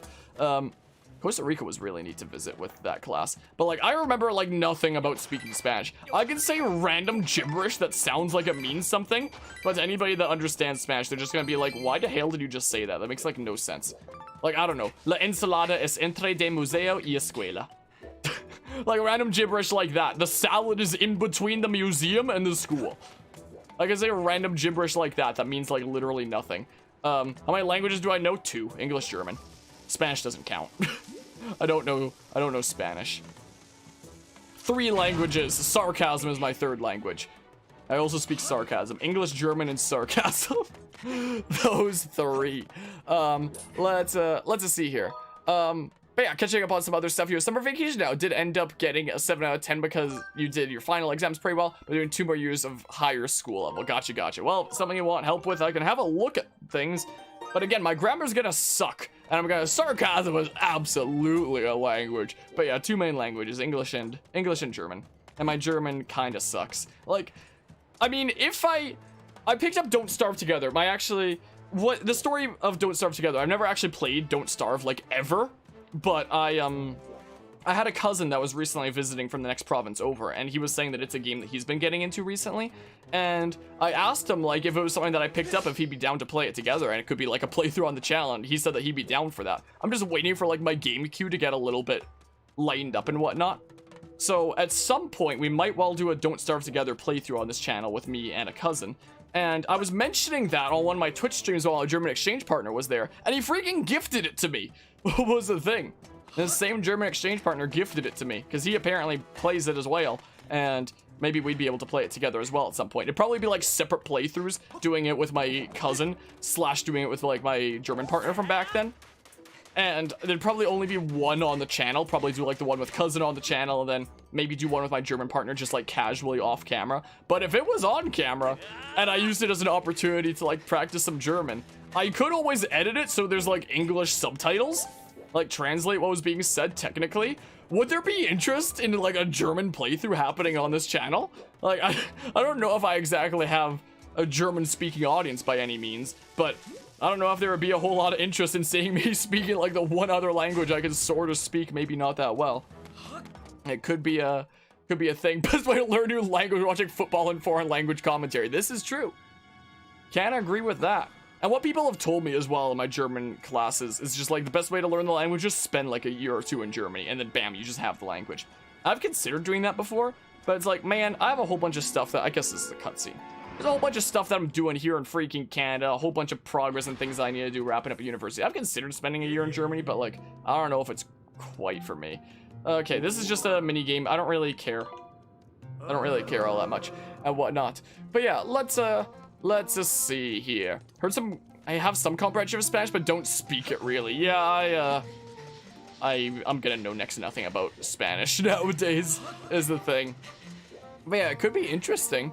Poor Mr. Mole. Yeah, we're not doing his game. There's a better way to get rupees later. Taking a break. Take a load off and chat with me a bit. Okay, is there anything you want to ask me? Are you floating? No, I'm not floating. I'm standing on my tail.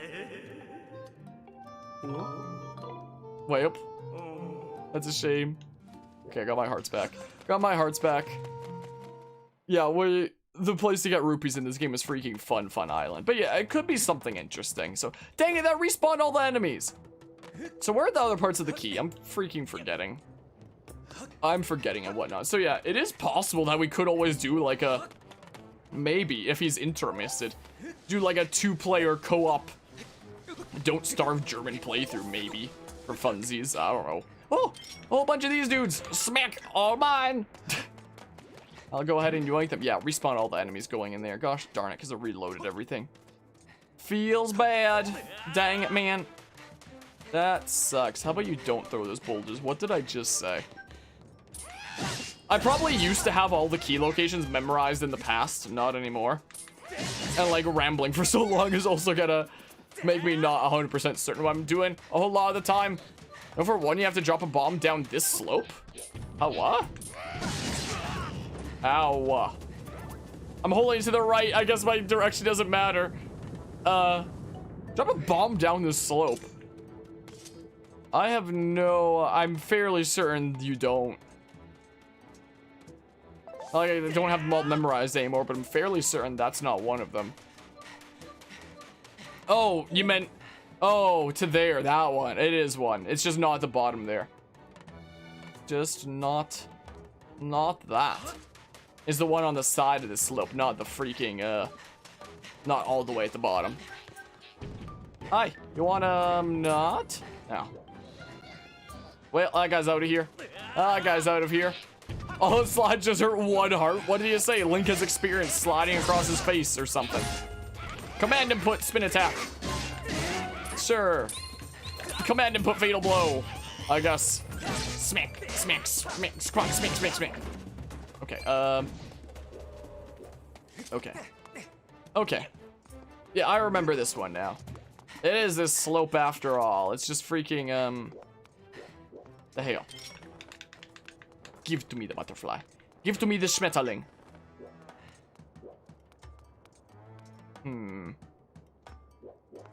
But how do I... Oh, just those bombs there, I guess. Just those bombs over here and whatnot. Wait, another thing YouTuber has that is a problem varying chat message, or just YouTube in general has problems with. Yeah, it's very strange. I have two chats open technically. There's one over there, which is the one that I'm mainly reading from. But I also have YouTube Studio open on this monitor over here. So my chat is technically on the right side of that monitor as well. And usually it's appearing over there first on the chat that I'm not even reading from. I mean, I've been behind on like most of these messages in the last like 20 minutes-ish. Because of just like how much I'm rambling and I need to like finish one sentence before I can like address some new stuff. But, you know, stuff will appear there and then appear there like freaking 8 seconds later. I don't know why. It's strange. It's very, very odd and I don't know why it's the way that it is. Not a clue. So where's the one that I'm missing? Again, back in the day I probably would have had all these locations memorized, but not anymore. I dug here, right? Yeah, I did. I did indeed. I don't think there's anything for me to do over here. Welcome to the life of YouTube. Yep. Good old YouTube life. I dug in all these houses, or these little huts, right? I hope. Excuse me. Squizzy! Because there might be one in one of those. No, the last one was down here, right? If a thing comes down. I thought there were like things that came down. And then you like ride this down there, right? I could have sworn. Oh, we could literally douse for it. So yeah, it is down there, but like... There's no things coming down here. There's no thingamabobs. It's down there and whatnot. Yeah, the chat appeared there. How long is it gonna take until it appears there? It'll take until right... now. That's how long it took. That's how long it took. But yeah, which is my favorite Zelda game? Either Skyward Sword or Breath of the Wild. I don't like this version of Skyward Sword. This freaking... I'm really hating this port. But Skyward Sword was my first Zelda game, and it's always had a special place in my heart. Like, after playing it with the Wiimote rifle earlier this year, and then playing this version, I might have, like, second guesses. But the thing about Breath of the Wild is I have a freaking love-hate relationship with that game. Freaking... I'm not getting that butterfly. I have a very much love-hate relationship with that game. Because I think the gameplay of Breath of the Wild is great. But I feel like the story missed its mark because you don't actually get to experience the story happening. You just get to, like, hear about a story that already happened. And the music is just, like, non-existent. Is it just, like, there? Okay, so it is further down, though. So, like, I literally have a 3-hour video essay on Breath of the Wild titled Breath of the Wild is not a masterpiece. And even just saying that ticked a lot of people off. Is it this? Okay, I keep hitting the L button to, because that's like where C would be on a Wii remote and whatnot. But yeah, thank goodness you won't be picking up HD. Yeah, I probably wouldn't if I wasn't a content creator, most likely. Most likely. But yeah, the story, you don't, like the whole, oh, come on. Oh, yes. Like, the thing that's so unique about telling a story in a video game is it's the one format of media where, like, the player's actions directly drive the plot forward. Like, that's what's so unique about being able to tell stories in a video game format. It's like your actions are resulting in the story playing out. But then Breath of the Wild was like, nah, how about we just don't do that? How about the story already happened? You just get to hear about it with, like, IMDb chapter synopsises instead of actually having a story play out. Like, there were a lot of fascinating things going for the story in Breath of the Wild, but it could never really hook me in because we never actually get to experience that story ourselves. We just get to, like, hear about it. And in whatever order as well, so that means that, like, freaking characters aren't going to get the development or time that they would otherwise have if you were experiencing it in the here and now. Like, all the champions are just like, here's 2 generic character traits about them, and that's all their character is. Without actually having them have any real importance to the overall story. Exactly. Or anything, really. Just what they could essentially shoehorn in for, you know, these little flashback cutscenes. And then for freaking music, the trailer music was absolutely incredible and made me think that the soundtrack of the game was going to be, like, a masterpiece and stuff, and that the main leitmotif that I heard in the trailers was going to be used all throughout the adventures. Like, look at freaking Skyward Sword, for example, with Ballad of the Goddess. It's used in, like, so many places. It's used as, like, a calming theme. It's used as one of the main themes that Zelda will play and whatnot. It's used as, like, an epic battle theme when it's played in full swing. Like, when games do effective uses of leitmotifs like that, using the same tune in different ways throughout the adventure, it's so epic and cool. And when I heard, like, the trailer theme for Breath of the Wild, the do-do-do-do-do, it was so epic and cool, and I was so hyped to, like, hear all the ways that was going to be used throughout the adventure. And then it's just, like, not at all used throughout the adventure, like, at all. It's used very faintly, barely noticeable in some memory cutscenes. And then it just comes into, like, full swing in the final boss, where the whole point of a leitmotif, if you're going to use it in the final boss, is to have it throughout the adventure so that the music is telling you during the final boss, like, hey, here's that same tune that you heard throughout this adventure, but now played in an epic battle kind of format to, like, you know, signify to you as the player that, like, this is, like, your final stand and invoke that feeling within you. But if you freaking only use it in, like, the trailer and then you just pull it out of your ass for the sake of the final boss, it doesn't become a symbol of your adventure at all. It's just, like, shoehorned in out of nowhere with, like, zero meaning. So I hated the music of Breath of the Wild. Like, not all of it. There are some really jammer themes in that game, like freaking Sidon's theme. Sidon's theme is great. Listen to that freaking theme all day. So jamming. Such a jammer tune. So it's not like I hate all of the soundtrack of Breath of the Wild. There are some jammers in there. And there are definitely some relaxing themes, like Hateno Village's theme started to grow on me over time, for example. That theme definitely started to grow on me a bit. But generally, I really don't like the music of that game. But gameplay, the freaking best Zelda gameplay that I've played before. There's a lot of things I'd change about it. But generally, my goodness, that is such a fascinating stance on, you know, game and world design. And how you handle progression. Breath of the Wild is a very fascinating stance on how to handle player progression. Unlike games like this that are like, oh, you can't do that until you get that item. You see that piece of heart over there, but you can't get it until you come back with that item and backtrack. Whereas Breath of the Wild is just like, here's all your main stuff at the beginning of the game. Like, you can go do anything now. Just get good. And that's what I did in Breath of the Wild. Is like, I could, with enough persistence, get through any obstacle, whether it was through, like, regular gameplay or even just using glitches, which anybody that's seen my Breath of the Wild playthrough on this channel knows that I know how to break that game in half. And it is a much different game when you know how to break that game in half with glitches, and it's so much more fun in my opinion. I love breaking Breath of the Wild in half. Breath of the Wild is one of, if not the game that I'm best at in terms of, like, my raw game knowledge and freaking ways that you can break that in half. Like, with literally just a handful of multi-shot bows, you can duplicate any equipment. You can freaking overload your menu, transfer durability values. With just a shield, you can Fosbury flop. You can clip through almost any flat surface wall. It's freaking crazy, the stuff that you can do. With just a shield, you can also make Link spaz out in very hilarious ways. With an amiibo, you can break Link's spine. We did that during the final boss of Breath of the Wild. Anybody that goes and checks out part 100 of my Breath of the Wild playthrough will see Link fighting Ganon with his back just, like, bent all the way back. And if Ganon's ahead, he's, like, pointing his bow over that way and it still shoots forward, and it was the most hilarious thing. I loved freaking breaking that game in half. It was so funny. Such a fun game to break in half. So, like, I don't know. In terms of, when it comes to favorite Zelda games, I'd say that, like, my favorite Zelda game for story is probably Skyward Sword. My favorite Zelda game for gameplay is probably Breath of the Wild. My favorite Zelda game for music is probably Spirit Tracks, honestly. And I've tried to play Spirit Tracks so many times over because of how much I adore the music of that game. Like, the main leitmotifs, at least. And I just can't get into the gameplay of that game, like, at all. It just bores the heck out of me every single time. But in terms of soundtrack, it's probably my favorite Zelda game. I just literally can't play it for the life of me, because I cannot help but find that game so boring. It's just not for me, like, at all. I can't play that game. Well, let's go ahead and free this so that we can walk around and whatnot. But yeah, let's just see here.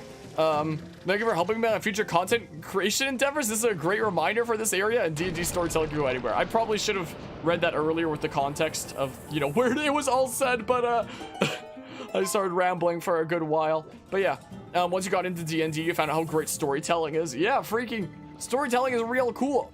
Part of the people who like the lack of music in Breath of the Wild, gross. I think that there's ways to do atmospheric music.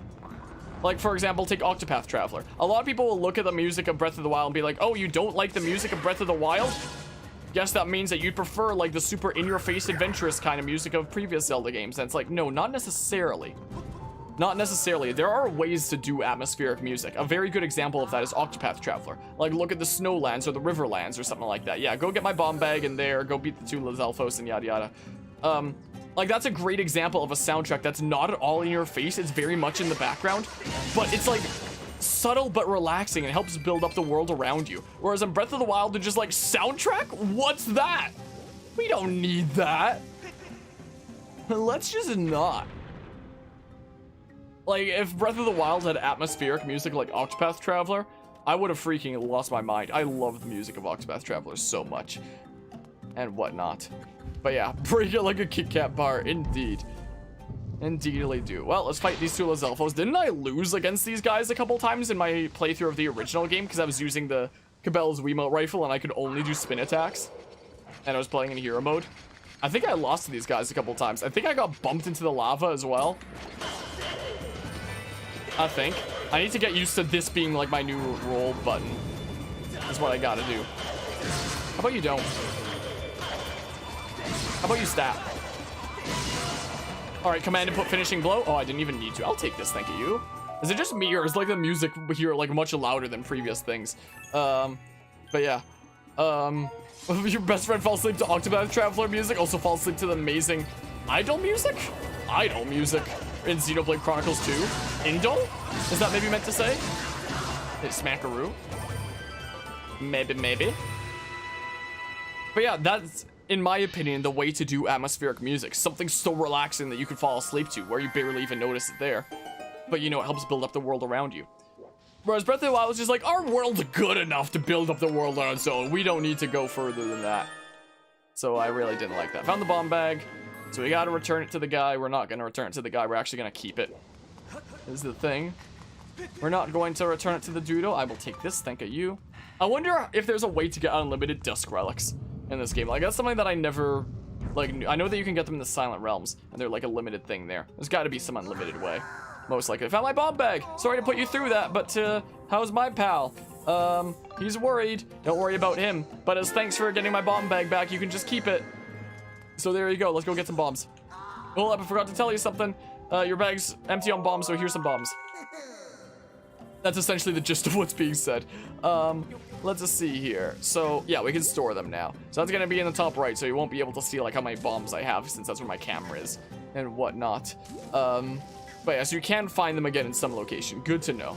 Because again, I've never exactly like 100%ed this game before. I'm probably not gonna be with this, but like, you know, having a nice flushed out save file is always nice and whatnot. I think you can replay the realms. I know that you can replay the realms with the Thunder Dragon and whatnot. I don't know if you can get Dusk Relics when replaying the realms. If you can, that'd be nice. But I don't think I've ever replayed any of the Silent Realms with the Thunder Dragon before. I don't think I have. Oop, there we go. Oh, gosh darn it. Okay, so that's how you get them with the Thunder Dragon replaying then. Gotcha. Oh, freaking...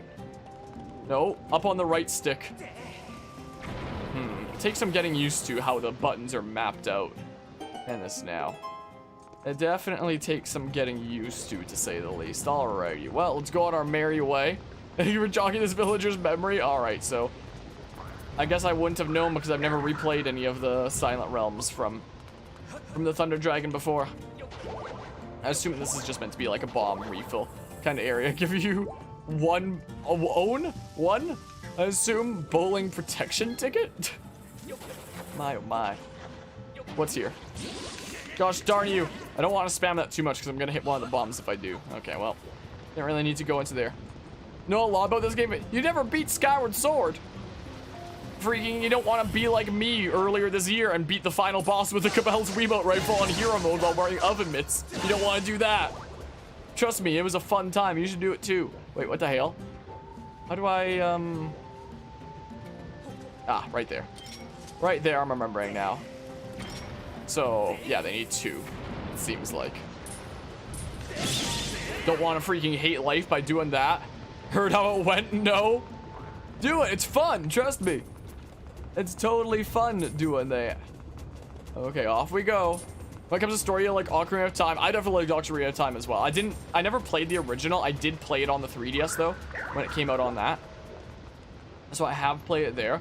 I very briefly played the original on like my Wii, downloading it there. But only very, very briefly and whatnot.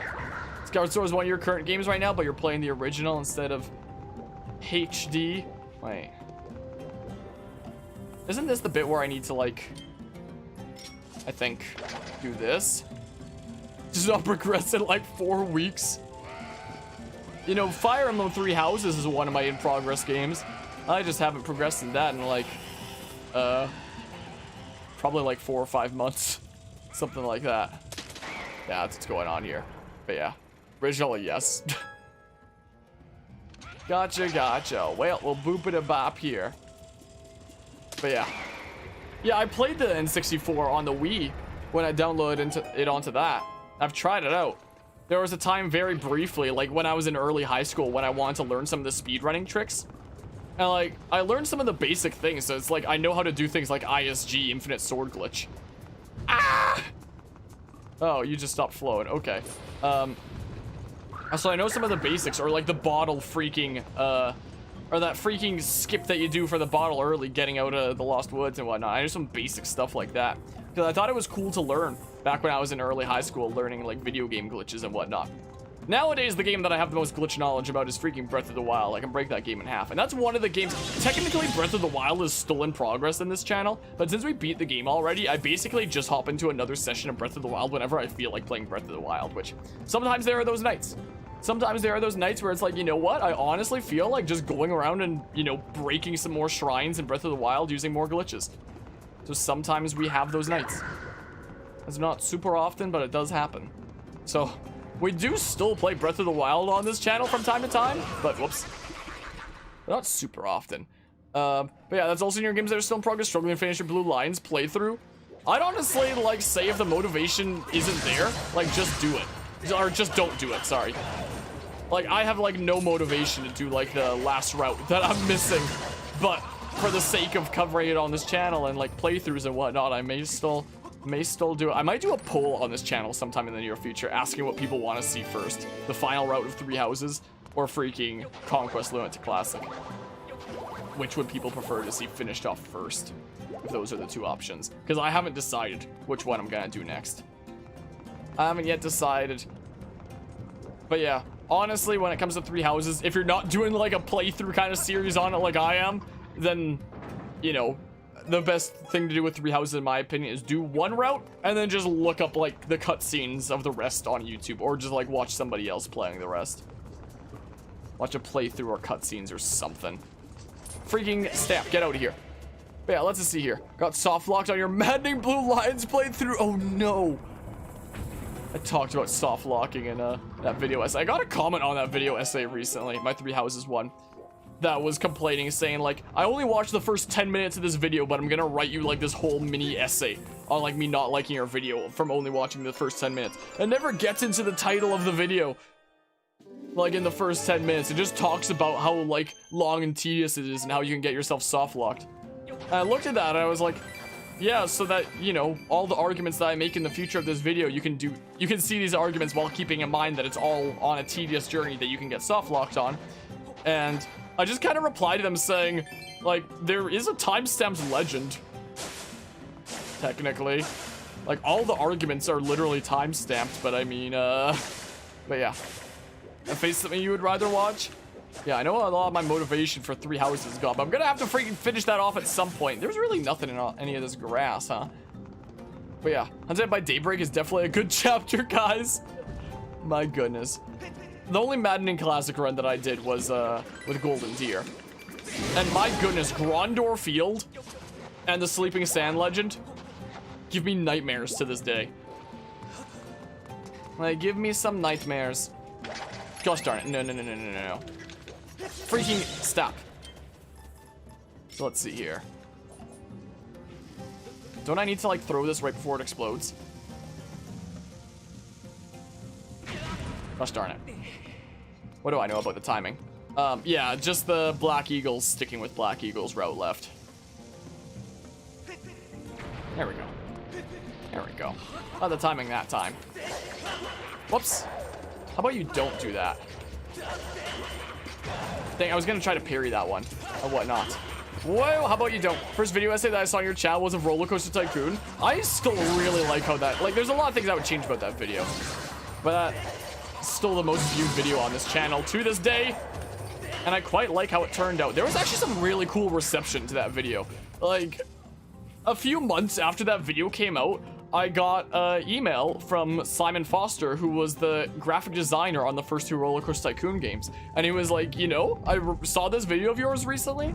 I thought that it was really well done. I think that you summed it up really well, calling it a work of passion and whatnot, because Chris was always passionate. And he told me a little bit about the development of it back then. And it was like really, really cool. I think that's like one of the coolest things that's ever resulted from like one of my video essays before. So like, that's really neat, considering that's someone who was therefore responsible for like getting me into the game. Because Roller Coaster Tycoon was like the first games that I ever started playing was a thing. I got my first desktop when I was 2 years old. And the first games that I was like really, really playing was freaking Roller Coaster Tycoon. I love those games. I love them to this day. I might cover them on this channel eventually. It'd be really long, and it'd be one of those games where like not a lot happens most of the time, and it's just like chilling while I'm building things and whatnot, so I might not have the most engaging of commentary. But my goodness, Roller Coaster Tycoon is fun. I might do it on this channel one day. But it's the thing that I dumped so many hours into back in the day. And, you know, inspired me to get into the gaming industry and have this fascination with computers and stuff. So it was cool, like, briefly chatting with somebody who was responsible for essentially putting me down my current path of studying game design and whatnot, you know? It was really cool to see. I don't know if anything like that is ever going to be happening with any of my video essays ever again. It's crazy that it happened at all. So that's a freaking email that I keep in my starred folder and emails if I want to like I want to be like, what's something to help perk me up and help inspire me today, you know? But yeah, let's just see here. Samurai, you finished the Golden Deer and happy that was your first run on Matting because it has the easiest time on Hunting by Daybreak, but it has a hard time on freaking Gronder Field of the Sleeping Sand Legend, at least in my experience. But yeah, playing games got you into your own fascination with programming as a whole. Were there any particular games that initially started you out there? Because I mean, I'm studying programming as well. And that's what got me fascinated with, as I was saying, like how computers work and both games, what makes games fun, and how a computer works in the first place. That's why I'm a computing science major, what I'm studying towards at least, and whatnot. So yeah, I guess we'll go this way now that we have the dungeon map and whatnot. We've got places to be. The idea of gaming as a whole. Yeah, there were a few games for me. And I mean, there were different games for like different phases of my life. Like, I started out with Roller Coaster Tycoon. Then my first console games ever were freaking Sly Cooper, that kind of introduced me to like storytelling in video games. And then there was Pokemon shortly after that as like my first handheld things. That introduced me to like, you know, major vast kind of RPG adventures and whatnot. So those were like the 3 kind of things that got me into the gaming industry in that specific order. Roller Coaster Tycoon from like super young, Sly Cooper a little bit later while also basically being super young, and then sometime a bit later being Pokemon, essentially. Yeah, I know about those. I know about that stuff. Whoa! Wait, what's my favorite modern day AAA title? Like when you say modern day, do you mean like games that are set in the modern day? Like that's their setting? Like what? Gosh darn it. Or like things that are still going on. Things that are still supported to this day. When it comes to that. I mean, my favorite 3 franchises, like my favorite 3 kind of series have been Xenoblade Chronicles, Pokemon, and Fire Emblem. But freaking Pokemon, I really, really don't like the stance that they've taken the past several years, what with, you know, my whole Pokemon video essay on the subject, so probably not that one. Fire Emblem 3 Houses was a weird mixed situation, and every single Fire Emblem game that I play is always like so good in so many ways, but always has like 1 or 2 things that stand out about it that are so bad. So probably Xenoblade Chronicles. Like in terms of like ones that are like made to this day, not necessarily set in modern day. Those that have been released recently. Probably Xenoblade Chronicles then, I would say. Like, my goodness, do I love me some Xenoblade Chronicles. Like, I only played the first one in 2015 when Xenoblade Chronicles 1 released on the 3DS. I believe that was the year. That was my first time playing it. And I experienced that story and I was like, oh my good gracious, this is incredible. Like, I had my mind blown It was crazy. And there was Xenoblade Chronicles X on the Wii U, where the story wasn't really there. The story wasn't really a whole lot of focus on it. It even ended with a cliffhanger, so that was a bit of a disappointment there. But the gameplay was still absolutely incredible. That was like, there have only been 2 games that I've ever played that have been an open world game where the world just feels like it's calling out to me to be explored when I'm not playing that game. Those 2 games are Breath of the Wild and Xenoblade Chronicles X. Was there a third one? I don't remember. But those are like the 2 major open world games that I've played, where if I'm not playing them during a phase where those are games that I'm into, then it's like the world is calling out to me to explore them. It's like that episode of SpongeBob where Mr. Krabs can talk to his money, and the money is saying, spend us, except for me. It's like the worlds of Breath of the Wild and Xenoblade Chronicles X being like, explore us. And then Xenoblade Chronicles 2 releasing on the Switch in 2017, the launch year of the Switch. That game freaking blew me away. I did not think I was gonna like that game at first. I had not played a lot of games with like anime kind of art styles like that. And at first with the first trailer, I thought the art style was hella ugly and I hated it. And to be fair, they actually improved the visuals a lot between that first trailer and release. They actually fixed a lot of things. But at first I thought I was gonna hate the art style. I was like, oh, this is gross. But then as I started playing it, because I still love Xenoblade Chronicles, and I was like, okay, maybe it could surprise me. And guess what? It surprised me. I fell in love with the visuals. I was like, oh, I hated this art style at first, but now I have like a major respect for it. Like the art style with the large eyes, for example, is able to portray like such insane character emotion. Like out of all the games that I've played, like that is probably the game that has like the most emotion on like the cutscenes, on the faces of the characters in the cutscenes, that just completely portrays how they feel. Ready for Indiana Jones, by the way? Ready for the Indiana Jones bit? Here it comes. Like I was blown away by that. I wasn't sure what the story was gonna be like. I was like, okay, it's probably not gonna be as good as Xenoblade Chronicles 1, and I do still think that the story of Xenoblade Chronicles 1 was a bit better. But it was crazy. Before the game released, they were like, oh, we're calling it Xenoblade Chronicles 2 because we're returning back to the format of storytelling and whatnot, kind of like the first game was like. But then there was like, surprise, surprise, it actually is like, well, not necessarily a sequel, but it did go hand in hand with the story of the first game as well. And in like a really nice way that helped wrap up the story of the first game and like answer some questions as well in like a really satisfying way. So I really like that. By the way, that's the boss that we fight, that boulder. I really, really liked it. Like I was blown away by Xenoblade Chronicles 2. Like there have only been, wait, no, do I want to? No, I'll freaking rephrase or skip that kind of point. It's one of the few games, I'll rephrase it to, where I found that the story, music, gameplay, and art style were all incredible. Usually games that I play will have like a balance of like story, art slash visuals, music, and gameplay, where like some things will be really good but other things will be like really bad and whatnot. A lot of the stuff that I play, there's very few games that I play that nail all of those things. But when I played Xenoblade 2 and Xenoblade 1 even, but especially Xenoblade 2 because I like the gameplay of Xenoblade 2 a bit more than Xenoblade 1, until I played D last year, I liked Xenoblade 1's gameplay more than I did originally when I played that. Anyway, Xenoblade 2 was one of the few games that I played where I felt like it nailed the story. The story was really, really good.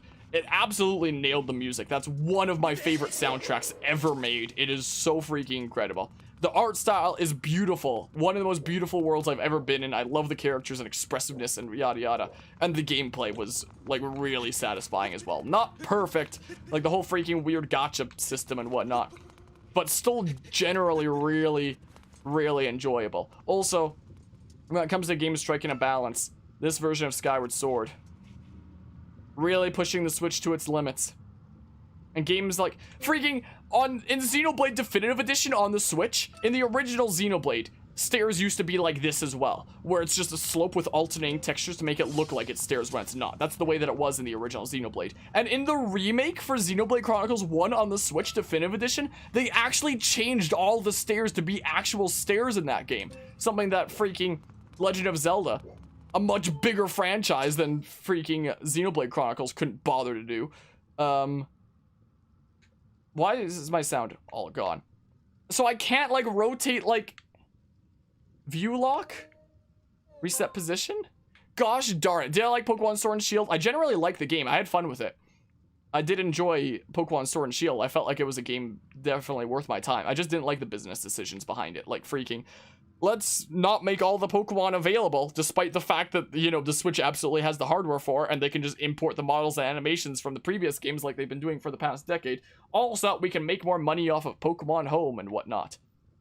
That kind of thing. I literally, Xenoblade D or Game of the Year for 2020, as I covered in my 3-part video essay for that game, along with Pokemon Mystery Dungeon Rescue Team DX, I don't think it's perfect. Like, some of the textures stayed the same from the Wii version, and it's blatantly obvious which ones did in some cutscenes where it zooms up close and it's like, ugh, that's gross.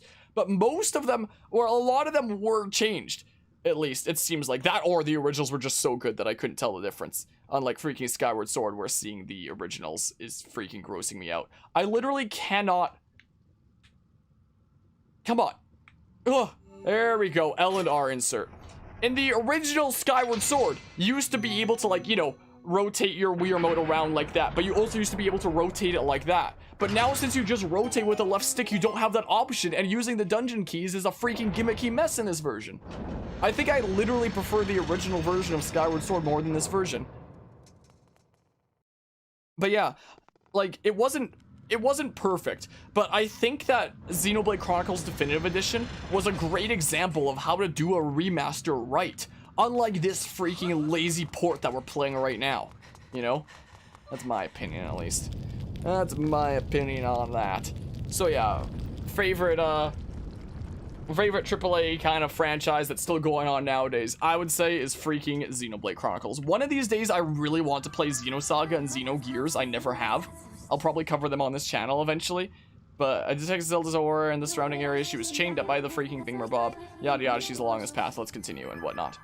I really want to play Xenogears and Xenosaga on this channel one day. I think that I'd have a lot of fun with that. But, like, you know, I have so many other games going on at all times. It's crazy and whatnot. But yeah, let's see. Oh, it's you. Let me see. No, that's not it. This is so very embarrassing, but I seem to be at a loss for your name. My name is Nico Montoya. Killed my father. Prepare to die. Not that it matters, really. To tell you the truth, I'm feeling a bit frustrated, and right now I just need someone to vent to. I heard my underlings had finally captured the Spirit Maiden, so of course I rushed over here. What can I say? I was excited. Flustered, even.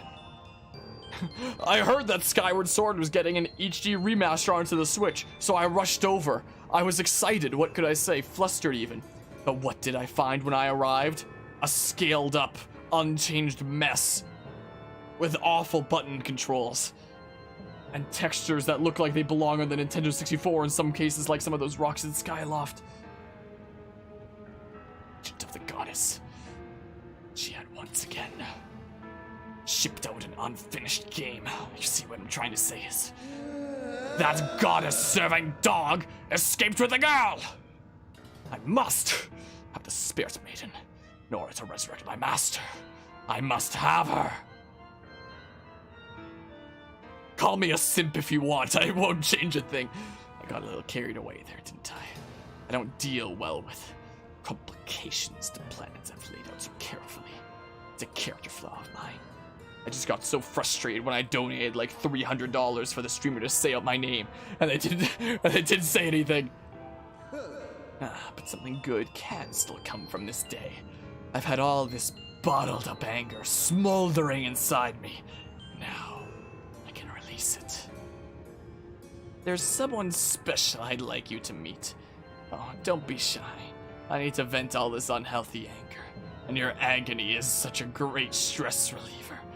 Someone I'd like you to meet. Hi, I'm Todd. I'm with Atari. You might have heard of us. For anyone who doesn't get that reference, you'll get it if you see my RCT video essay, I guess. But like, sometimes I make obscure references that I'm usually the only one that's gonna get. I'll take more than a few moments with my friend before you're charged to a satisfying crisp. Let me tell you, that will put a spring in my step. The Nintendo Switch Snap. Blarg! Bad indigestion!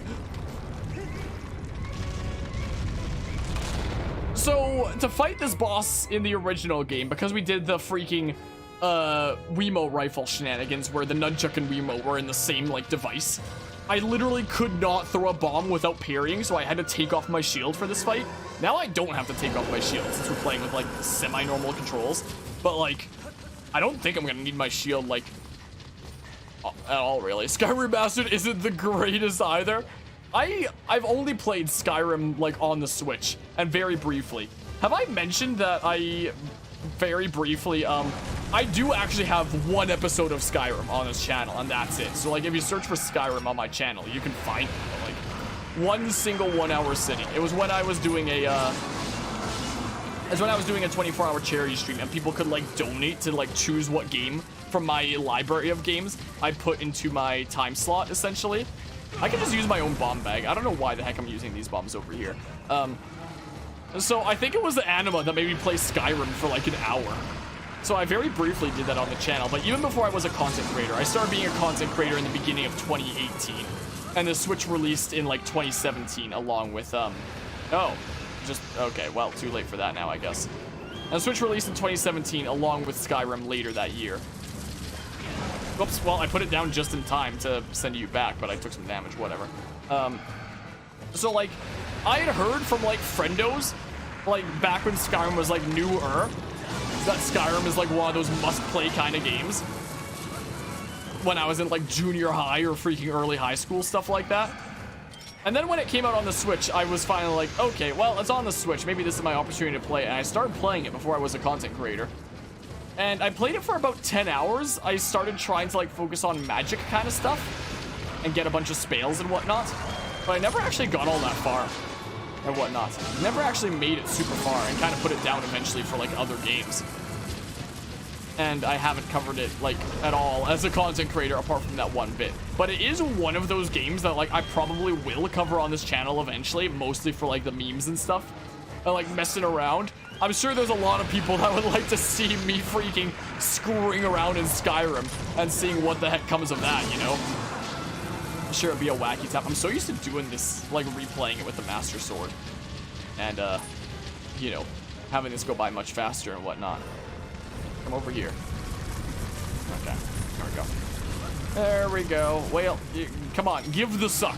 Give the suck. You have Skyward for the PS3. I don't even own a PS3. But it was when I had an Xbox 360, I was looking around for games for that people were telling me, like, oh, you should pick up Skyrim. You should try out that game. And I never got the chance to try it out.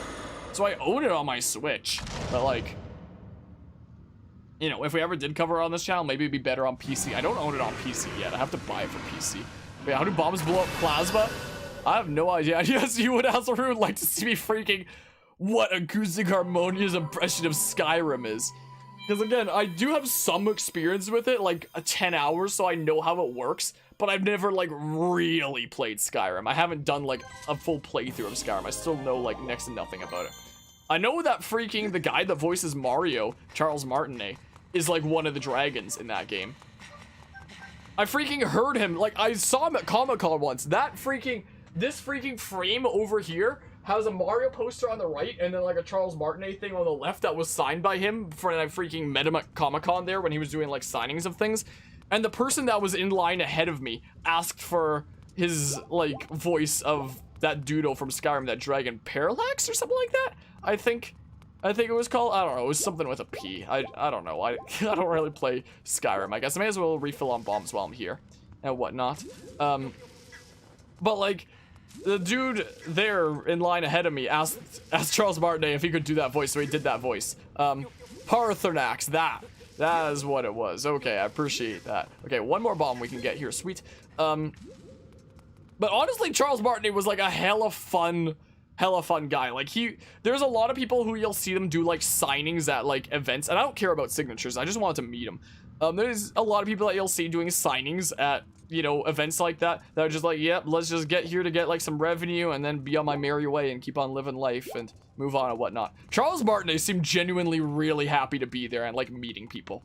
Like, when I got up there, he asked me what my name was, and I said Jake, and as he was signing, he wrote this down as he was saying it. He did it in his Mario voice. He said, "Super Jake, you #1," as he writes it down on the poster that's over there. And he draws like mustaches on all the Mario characters on that poster and freaking. He was really fun. But anyway, I know that he voices a dragon in that game as well. And I've heard him in person do it very briefly.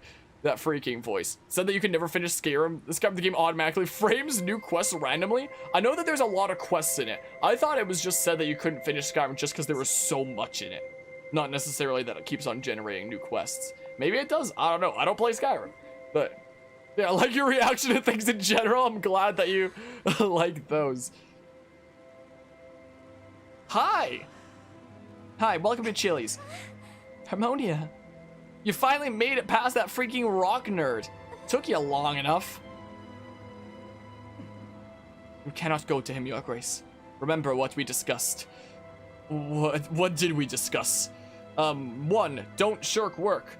2, run away and pay. 3, smiles for miles. Okay, Pokemon, let's get to work.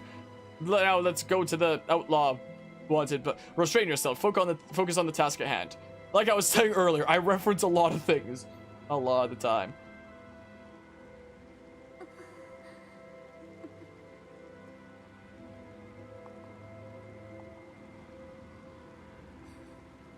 I have to go. I'm sorry, Harmonia. Beam me up, Scotty. Beam me up!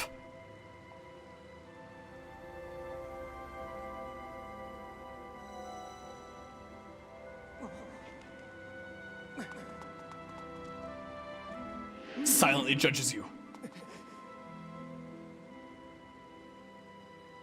Stop. You violated the law. Pay the quarter fine or serve your sentence. Your stolen goods are now forfeit. It took you far too long to get here. Look at you. I fear the goddess is mistaken in her choice of agents. If this failure is any indication, you have no hope of defending her grace from those who seek to assail her. Do my words anger you, boy? Do my words sting? Them. If I had not come when I did, your Zelda would have already fallen into the hands of the enemy. The truth of it is you were late. You were late, and you failed to protect her. You were late for a very important date. Like, I was discussing earlier, the use of leitmotifs in games can be really, really good. And this scene subtly uses a leitmotif that do-do-do-do-do-do-do. Like, it uses the same leitmotif as Fi's theme. Like, very faintly. And I think it's really cool when games have subtle leitmotif use like that, you know? That makes it feel like your adventure is changing, but you're still hearing, like, the same tunes, you know? It's really cool music design. Sent Zelda ahead to learn more of the fate in which she is destined to play a part. The Fire Emblem fates, to deal with King Garen and his attempts at Victory Royale that we recently stopped in our Birthright playthrough, but have more playthroughs yet to come. Listen well, Chosen One. We've been trying to contact you about the extended warranty on your car insurance, and if you wish to be of help to her grace, you must give us those 3 wacky digits on the back of your card. You must summon a shred of courage and face the trials laid out before you. Only when you conquer the trials will you be of use to Zelda. No sooner. And you've given us those 3 wacky digits. Have I understood? Now beam me up, Scotty.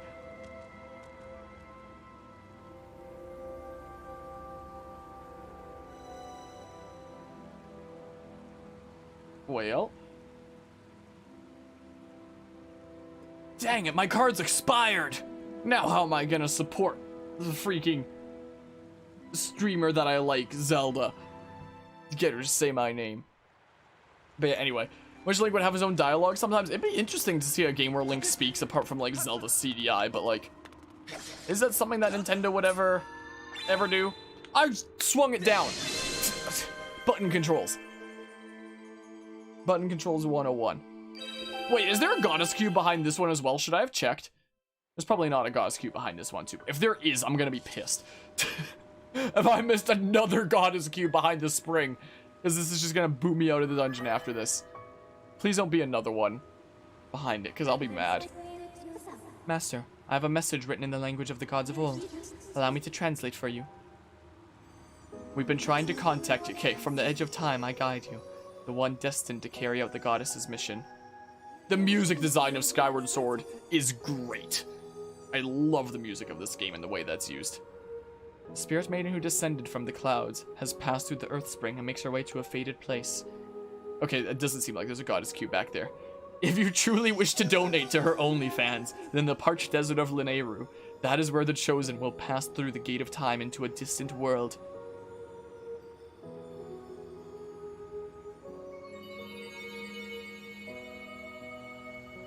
Take this brick!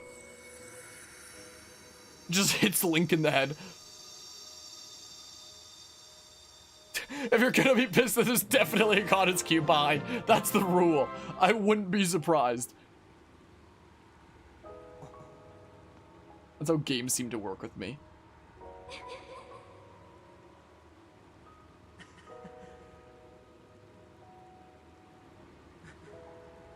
Gosh, the frame rate on him blinking is still the same as the Wii. So we don't get... He has no shadow right now. So we don't get like a smooth blink animation. It's still just like the jumpy kind of shudder look. Ah! There is a goddess cube behind. I don't believe you. I'm looking at my guidebook. I don't trust you. I have my book here. Gosh darn it, the freaking metal bookmark fell out again. I'm just gonna put it on my desk for now. I don't believe you. I'm consulting the book to double check. Hold on. Where is the book? So there's like the Deep Woods and Skyview Temple and yada yada, so I can skip a whole bunch of pages ahead. The first gear him fight. There's the keys. Here's the Earth Temple. Hold on. Let's see here. At the Earth Spring, get the heart container, got the Amber Tablet. It doesn't say there's a goddess cube behind. Freaking... I'm not falling for your shenanigans. There's one behind all of them. No, it didn't say the thing. Unless there's like a goddess cube list thingamabob in a table of contents. Whoa, wait here. Hold on. Let's see here. So, walk through, how to use this walk through, hold on. And secrets and side quests, let's see here. There's gratitude quests, side quests, secret, no mini games, items and equipment.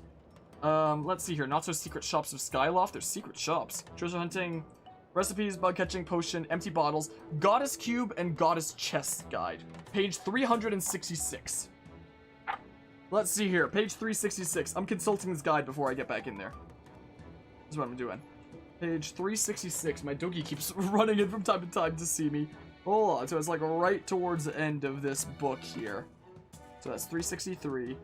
There's the empty bottles and whatnot. Goddess Cube. Okay, so Goddess Cube 1, we got that one in the Deep Woods. We got that one in the Deep Woods.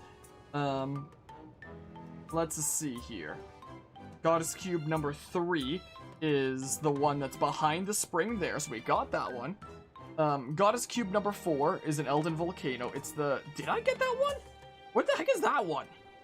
Oh, that's the one at the very beginning, I think. I'm fairly certain I got that one at the very beginning. Then 5 is that one by the entrance that we, like, go down.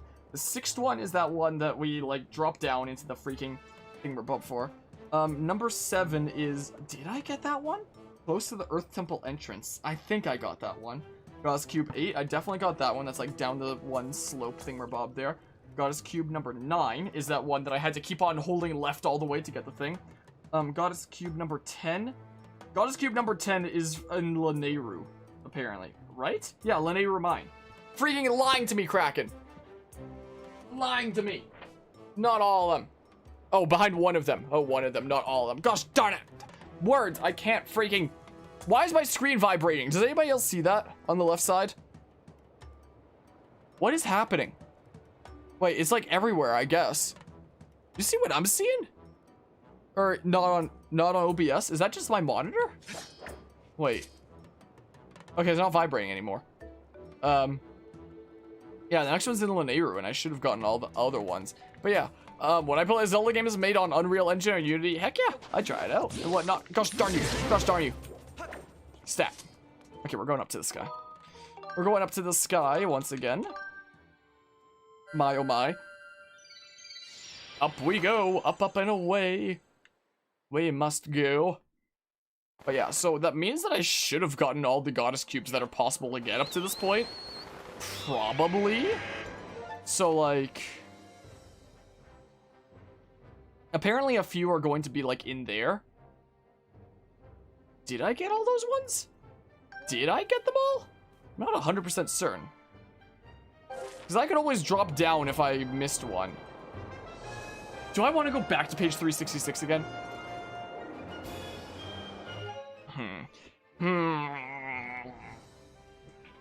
Gosh darn it, because I think that I got most of them, but I'm not 100% certain. So, hold on, let's check the map.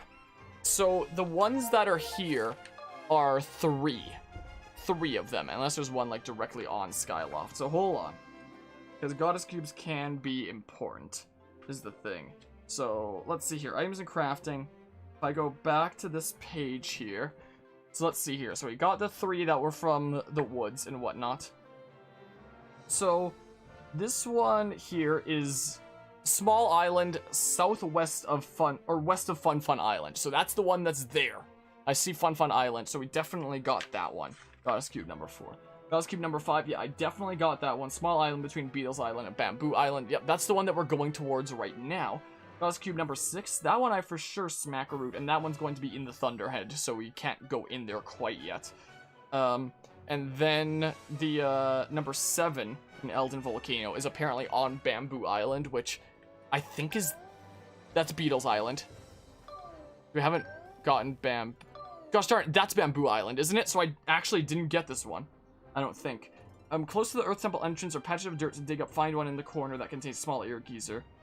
Didn't I? Wait.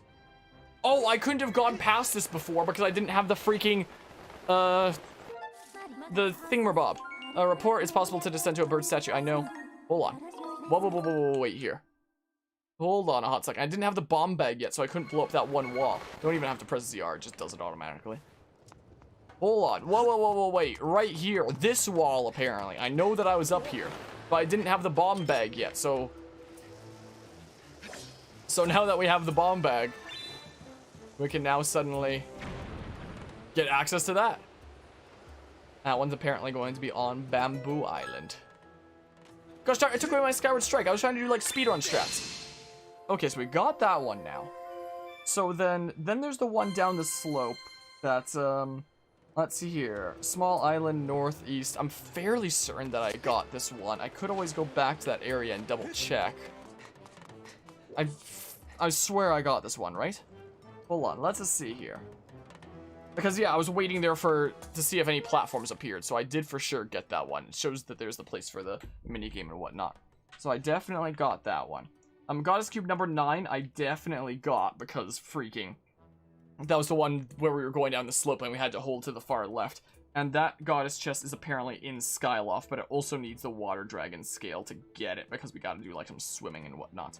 And then 10 is the Linearu one. Okay, so now we have all the cubes that we can have at this point, which I'm allergic to, unfortunately. My goodness, so now we go fly up. So this is the most goddess cubes that we can have by this point. So we've been collecting them all so far, as of getting that one. As of getting that one, luckily. I freaking missed it. So now that one should be on a freaking Bamboo Island. Apparently. So, yeah, there. So, let's go there first and foremost. Here's what we do. Whoops, I'm still remembering which buttons are which here. Bit by bit figuring it out. Yeah, let's go get our rewards. And whatnot. I didn't really flush out my save file of the original game much at all. Maybe this will be the playthrough where we actually do flush out the file. I feel even better flushed out if it were in hero mode, if that was actually allowed from the get-go. Alright, time to face plant. Perfect landing. So wait, where's this thing at? We're at Bamboo Island. Wait, is it like up there? Whoa, wait. No, it's behind here. I was about to say if I needed to land on the top or something. I probably should have flown by and made doubly sure first and foremost. You got a gold rupee! It's worth a staggering 300 rupees. Shh, don't tell anyone. Thank goodness we increased our wallet size. We can hold 1,400 right now, right? A gold rupee is like the most that we could get from one of these. Like, hold on. Yeah, 1,400. So if I get one more gold rupee from one of these chests, then I'm gonna go to freaking Skyloft and try to, like, spend it and whatnot. But yeah. Forgot to mention it earlier, but should you talk about the release of Steam Deck? We were talking a little bit about that during Watch Dogs Legion stream the other day. I find it strange that it was revealed like just a couple days after freaking Elgato revealed a new Stream Deck model. So just to confuse consumers online about freaking Stream Deck or Steam Deck. But apparently it's been doing very well for itself so far. There's a whole mini game over here. Apparently, like, it's out of pre-orders and scalpers are already on it and whatnot from what I've heard about Discord. and whatnot, interestingly enough. I don't think it's the kind of thing that I'll be getting because, you know, the stuff that I cover is stuff that I can, like, stream and play here and whatnot. Whereas, you know, I already have a PC and whatnot to play PC games on that I'm streaming on right now. Well, I'm not playing the game on, I'm playing it on my Switch, but playing the freaking stream on it and playing any PC games on this. It's kind of like the Switch OLED. Like, I don't have any reason to pick that up because it changes is playing things in handheld, and I can't cover that on stream anyway, so it's not the kind of thing that I'd be getting. I think that it's an interesting thing that has a lot of potential if it does well. The different sizes that there are for it, I haven't completely looked into it. I'll try it once, I guess. I haven't completely looked into it all. This will be easier once we come back with a better, sword. Wow. This is way easier with button controls than, oh. Oh! So that's what you can do with button controls, huh? Hold up, son, you're all done. Let's count. That's, time is 41. That's 100 light arrow for score, and reset number a few times myself, use your prize. Isn't there, like, a piece of heart for, like, doing some amount or something like that? I think. But yeah, that's the thing. You don't get why one should get it if it has a PC. If you want to, like, play on the go, I guess. Like, there's something that's nice about the Switch and, like, 3DS and other handheld consoles is, like, if I want to, like, chill and play a game, like, in bed or something like that, or take it into, like, a living room, I could just go do that, you know? That's something that's nice and convenient about that. It's maybe not as required for PC games because, like, home console to handheld is, like, somebody else wants to use the TV, you can, like, take it and move it somewhere else. Whereas PC, you're probably always going to want to be, like, behind your own nice monitors that probably no one else is going to be using anyway. But if you do want to play PC games on the go, it could be an interesting thing. My concern is, like, the space. I don't know how much space they go up to. I heard that some of the models go up to, like, 64 gigabytes, something like that. Which, when it comes to, like, a PC games library, isn't exactly a whole lot. Like, we were talking about GTA 5 earlier this stream. Isn't that game, like, 30 or 40 gigs, something like that, on its own? Which is crazy to think about. I think that it would be, like, a great device for, like, playing indie games. I mean, the Switch is already a better format for playing indie games, is the thing. But, like, if there is, like, PC games, or even, like, some indie games or something, I guess, that you can only play on, PC, then maybe that'd be good. I got 42. Okay, so it's almost 70. So would that thing even be able to hold GTA 5? Here's a prize. Got a golden skull.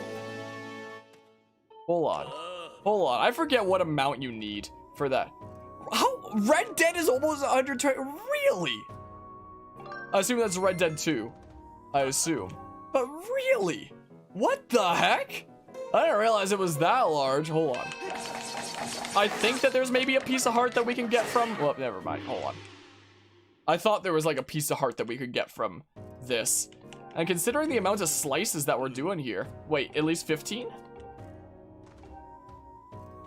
Should I go for 15?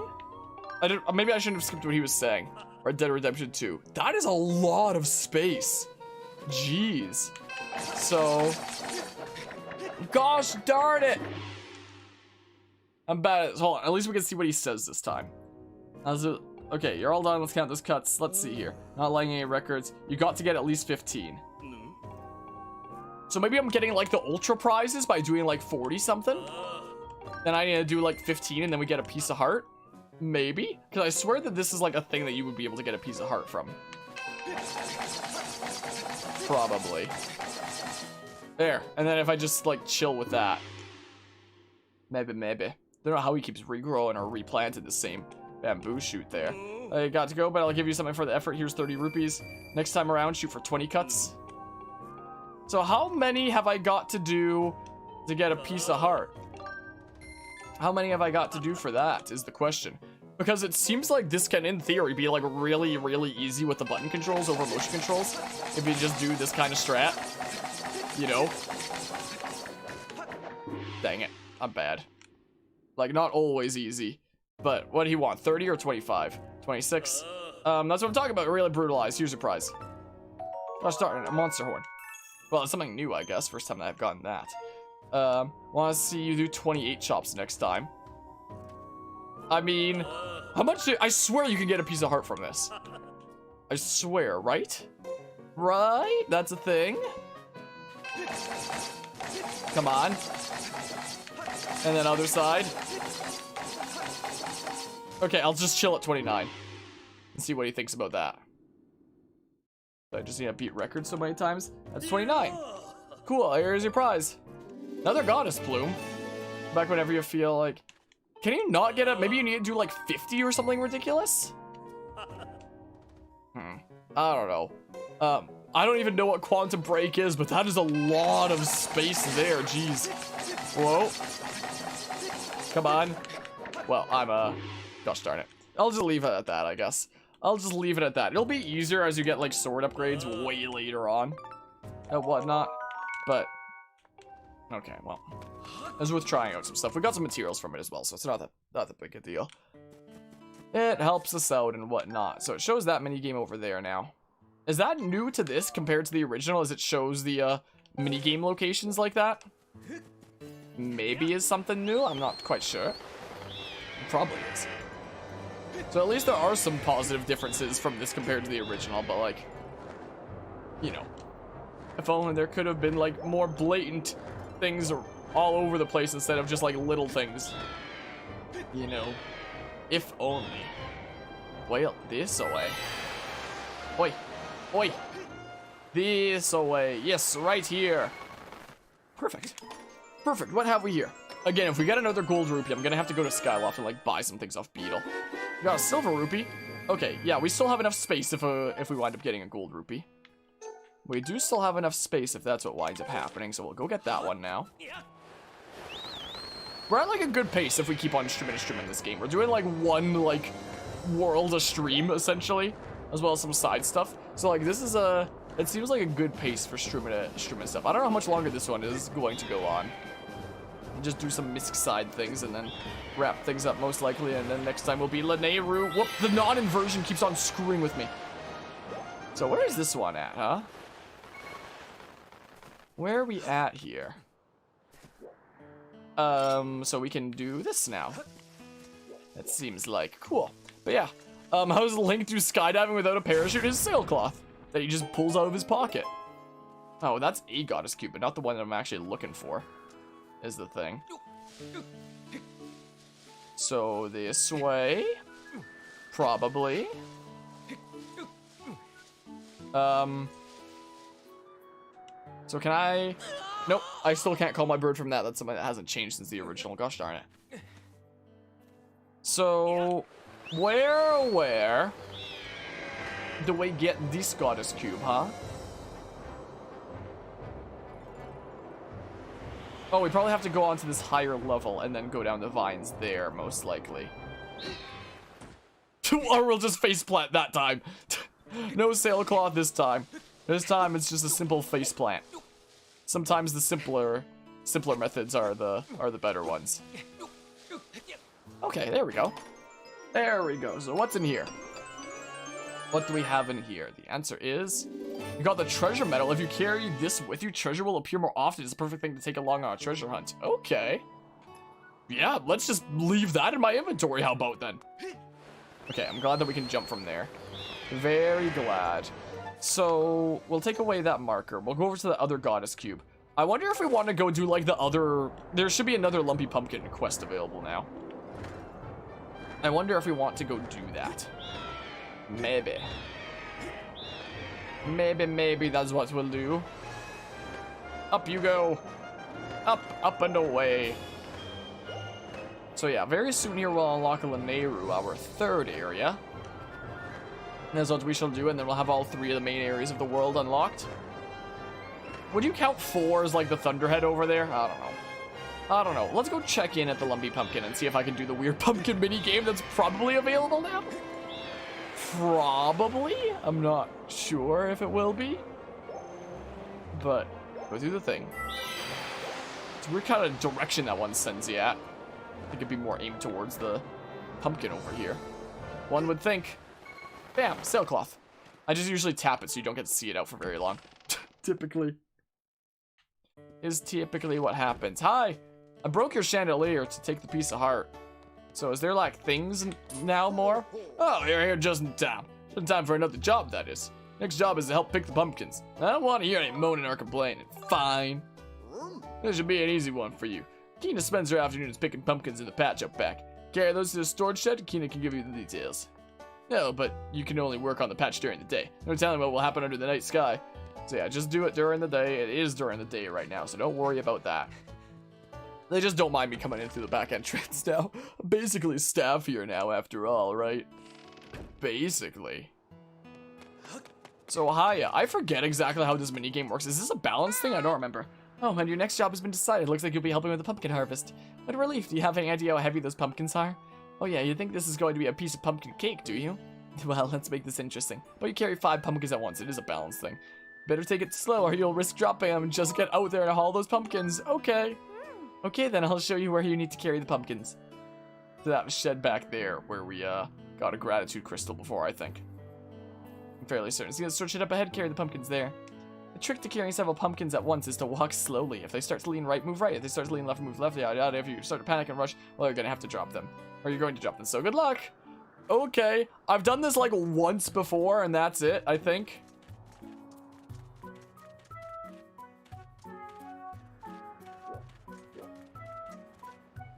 How does this work?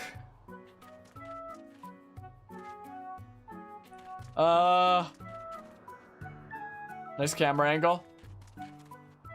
Do I just do like this then? Is this the strat?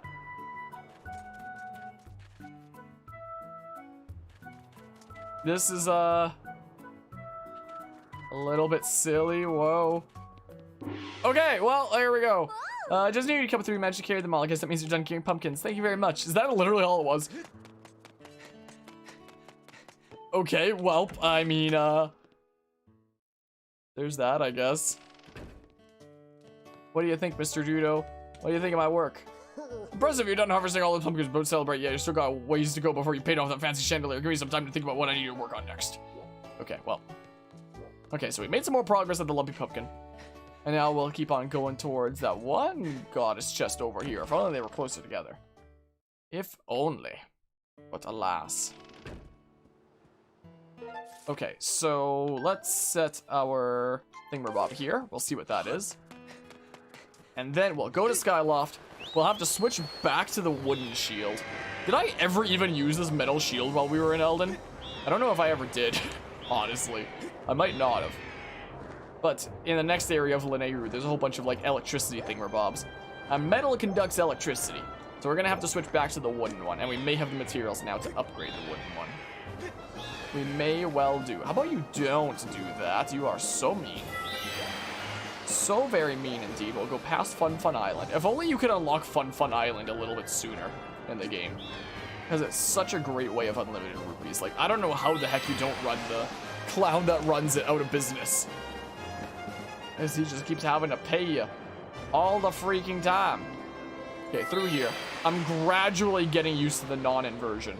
I still don't like how it's not inverted, but like, I am gradually getting used to it. Bit by bit. Slowly but surely. Whoa, the rupee loaded in, and then you a moment after. Come on. Yes! We actually got one of those. My goodness, I like very rarely ever get those. Will this help me get over there faster? It's like sort of angled that way, sort of not really. Wow. Okay, it sort of helps me get there. Yeah, I'd say that basically helps me. What the heck is that block? A destroyable thing, maybe when we get the better bird attack thingamabob. Maybe. Our bird has been taking a lot of hits running into these rocks. From our landings and whatnot, huh? Per birdo. Got a small seed satchel. With this, you can carry 10 extra Deku seeds. Keep it with you when you use your slingshot. Pouch is full, so the item was sent to item check. Thank goodness it sends it to storage when you don't have the space, instead of being one of those games of like, your inventory's full. Guess it's going back in the chest. You gotta fly all the way to Skyloft to put something into storage to come back and get the thing out of the chest that you don't even want in your inventory right now. And then, then go back to the item check again. So thank goodness it does that. Thank goodness for that. So that should be... Yeah, I do like the map thing here. Yeah, so we've gotten all the goddess cubes for now. There are some other ones that I got, or at least one other one that I got, but it's in the Thunderhead and we can't go in there until like later in the game, so can't get that right now. So we've gotten all the things. I'm a bit sad that like the one chest was a freaking silver rupee rather than a gold rupee, but what you gonna do? Alright, let's go check in at the bazaar. That's what we do. We'll go switch out our shields. Wonder when we can get, like, the next pouch increase thingamabob. I'm pretty sure in my playthrough of the original that was wrapped up earlier this year, we only got, like, the one extra pouch slot that you get automatically for, like, the first tutorial Goddess Cube anyway. I'm not quite sure. Hi. Oh yes, my friend, I've got something new to show you. I was able to procure a fine small bomb bag. I do hope that it delights you.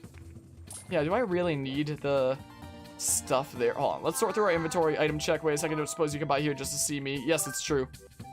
But really? Yeah, you think I'm going to fall for that little line, but if it were true, it might be kind of nice. Almost forgot. I still have a job to do. Do you have something for me to hold on to? Yep. Let's go ahead and see it. So then, my socks are getting stuck on the freaking metal panels of my other PC, my metal magnetic panel things. Gosh darn it, I adjust my feet past this computer and sometimes it freaking catches my socks. Ah! Hold on, let's do something like this. Yeah, we can have our bottles up here because sure, I guess. And we're gonna need to swap out that. There we go. Yeah, that seems like a pretty good inventory for now. So back to our wooden shield. So put that on. Gradually getting more and more used to the controls. Hey, welcome to the scrap shop. I can use the stuff you find to upgrade your gear, and if your shield takes a bait too, I can take that. Yada yada. Let's see. What can we do? You want to upgrade your bug net? How about an evil crystal? Makes sense. Yeah, gonna need dusk relics, so gonna have to go into silent realms before then. And for this we can do the wooden shield. Shrink the wooden shield with improved durability. Yes. Can I? Yeah, we can do it. I was trying to go over to the upgrade 30 rupees thing, but I want to upgrade this. There's no going back. Does this automatically repair it? I think it does, right? If you upgrade a thing, if you upgrade a shield, it'll automatically repair it too. Probably. Most likely. I would think. All done. Here you go. There it is. Got a freaking bandage shield. Got anything else? Can we get that? We need tumbleweed, so we do have to be exploring around freaking Lineru a little bit to get that. I really hope they increase the spawn rate of tumbleweeds in this, because tumbleweeds were freaking annoying as heck to get in the original, and they're probably gonna be just as annoying as heck. And this as well. Empty bottle, water. Do I really need any of these? Like, my hearts never really get to the point where I need anything like that. Why are these two bubbling and then this one's just lame, and these two are lame too? I don't get it. I don't get it. Welp. But yeah, so I guess we'll go check in with Beetle there. Yeah, it's a lot of gigabytes, isn't it, Super Hyper? Is a whole lot. Let's see here. Go ahead and launch this. What's an astronaut's favorite time to have food? Launch time. Okay, well. Way up we go. It still takes 3,000 years before it lets you grab the rope. They really change like next to nothing when it comes to this game, huh? Are there goddess cubes here that I can get right now? There's that one. But I need to be able to swim for that. Is the thing. Welp. But yeah, I see the chat over there. It's gonna be a smidge before it appears over there. But yeah, haven't changed anything except video quality and controls. Yeah, the freaking number of pixels on the screen and controls. Apparently, I've seen some videos talking about like what exactly has been changed, and apparently Link does have a few more polygons than in the original. Like his shoulders are more rounded as opposed to being more jagged in the original, so there are like some small changes, but like there's a pouch upgrade here. How much is it? Oh, 300 rupees. I'll take it. I will take it. Adventure pouch. You can now fit an additional thing inside. Yes. Oh, it really suits you. There goes a bunch of my rupees, but it's worth it. So if I go in, will there be a new thing? Will it be another pouch? So you get one pouch from Beetle, one from that first goddess cube, and then do you get multiple pouches from Beetle? You do get multiple pouches from Beetle. Do you get the other 3 from him, actually? 600 rupees. Yeah, I'll take it. Well, I'm broke now, but it's worth it. I'm just curious, is the last one from you? Or is it in a goddess cube somewhere? Let's find out. Let's find out, like, right now. Is the last one from Beetle? Like, 1 from the tutorial goddess cube, and then 3 from Beetle. I was holding down! To, like, go downwards. And it sent me out. Hold on. What is this? I'm literally holding down! What if I stop? What if I just don't start holding on the loading screen? And then... Piece of crap game. You do get 3 from Beetle. Okay. Well, 1,200 rupees and whatnot. So... Yeah, we just need 1 more slot, essentially. Interesting. So I can put, like, some other stuff in. So this is the thing that increases your maximum number of hearts, I think. Or gets more hearts to spawn. I don't remember which is which. And then the bug medal will be something good to get when we get the chance, but I'm gonna need to save up and stuff. I bought 2 pouch items from you, so I don't know what the heck you want from me, Beetle. I don't know what the heck you want. I'll go to the item check, and I guess I can get, like, the seed satchel, I guess. We have, like, no rupees anymore. We have 17 rupees, so we're not gonna be able to buy anything for a little while, but we can get a seed satchel, I guess, just because we have, like, the inventory space now. It's not gonna be that big of a help. Freaking seed satchel. Like, we can grab all of our stuff, I guess. Like, I can even have this here, just because we have the space for it now. We have the technology. How much does it cost to upgrade a seed satchel? It's really not that important, but I'm just curious. We wouldn't be able to afford it anyway. I just want to know if we have the materials. I'm just curious. Yeah, so more monster claws. Apparently. And then as for that, that's also monster claws. So need to be collecting more of those and whatnot. Okay. Okay, interesting. And then there's like a bomb bag that I can't even afford right now anyway. Can't even afford it. So I guess we'll go to the goddess statue and put in our new brick that we got. Yoink. Thank you. Yeah, I do definitely feel like the stamina system could have been handled a bit better in this game. Like, I didn't think it was that big of an issue when I first played this game back then. But, like, nowadays, especially after playing something like Breath of the Wild, the stamina of this game could definitely be better. And that really makes me wish that this game got a remake instead of a port and whatnot. There is a Stream Deck model being sold that has half a terabyte of memory. It is expensive, though. Jeez. Freaking 500 gigabyte model. There's a decent bit of space for a freaking handheld PC gaming option. Alright, there's our final beam of light that we're getting. Unless you want to count the freaking, you know, Thunderhead beam. I've confirmed the location of a third opening in the cloud barrier in the skies to the southwest. It will allow you to reach a new area on the surface. It's just going there as soon as you're suitably prepared. There's probably like some other gratitude crystal quests and stuff that we can do now. I'm probably not going to bother for now. But yeah. It's around $600 USD. Huh. I mean, that's about what I paid for the graphics card that I got a few days ago that's now being run in the in my PC here. It's roughly about that. So, I mean, I'm just curious. I'm gonna wrap things up here very soon. I want to check that guidebook and see when we can get, like, bottle 4 and 5. It's like, I never actually got them in previous playthroughs. That, or I did it in my first playthrough forever ago, and then I forgot. I think that the bottle checklist, yeah, it's right before the thing. Empty bottles guide. So, like, we got the first one from the potion person. We got the second one from that chest at the beginning of the game and whatnot. We got the third bottle from that Skyloft quest. And then empty bottle 4 is freaking Fire Sanctuary, like, way later in the game. And then the 5th one is, like, way later on. Okay, so I can't get other things. Don't have to worry about that right now. Oh, it shows the, it has, like, a whole upgrades thing, Rabob, as well. That shows what you need to, like, upgrade all the things. And, like, the price. That is a handy thing to have. The freaking know all the upgrades, so you know, like, what stuff you need to go out and gather for certain upgrades. That's cool. That's cool. Anyway, I'll close the guidebook for now. I'll put it... I don't have, like, good places for things. I'll put it back over here again, I guess. Is what I'll do. Something like that. But yeah, let's go find a statue. Why not? More worried about Stream Deck battery life. That's the main thing you want to know before deciding if buying one or not. If you even can. Or as soon as you can, I guess, considering scalpers and whatnot. Let's see how well that holds up. I wonder what it would charge by. Like, if it's just like a USB Type-C, like, switch. Because... to, like, help my Switch along if I'm out and about, I always take along, like, a portable battery pack and whatnot, so I could always, like, recharge it on the go with this little device that I could, like, keep in my bag and whatnot.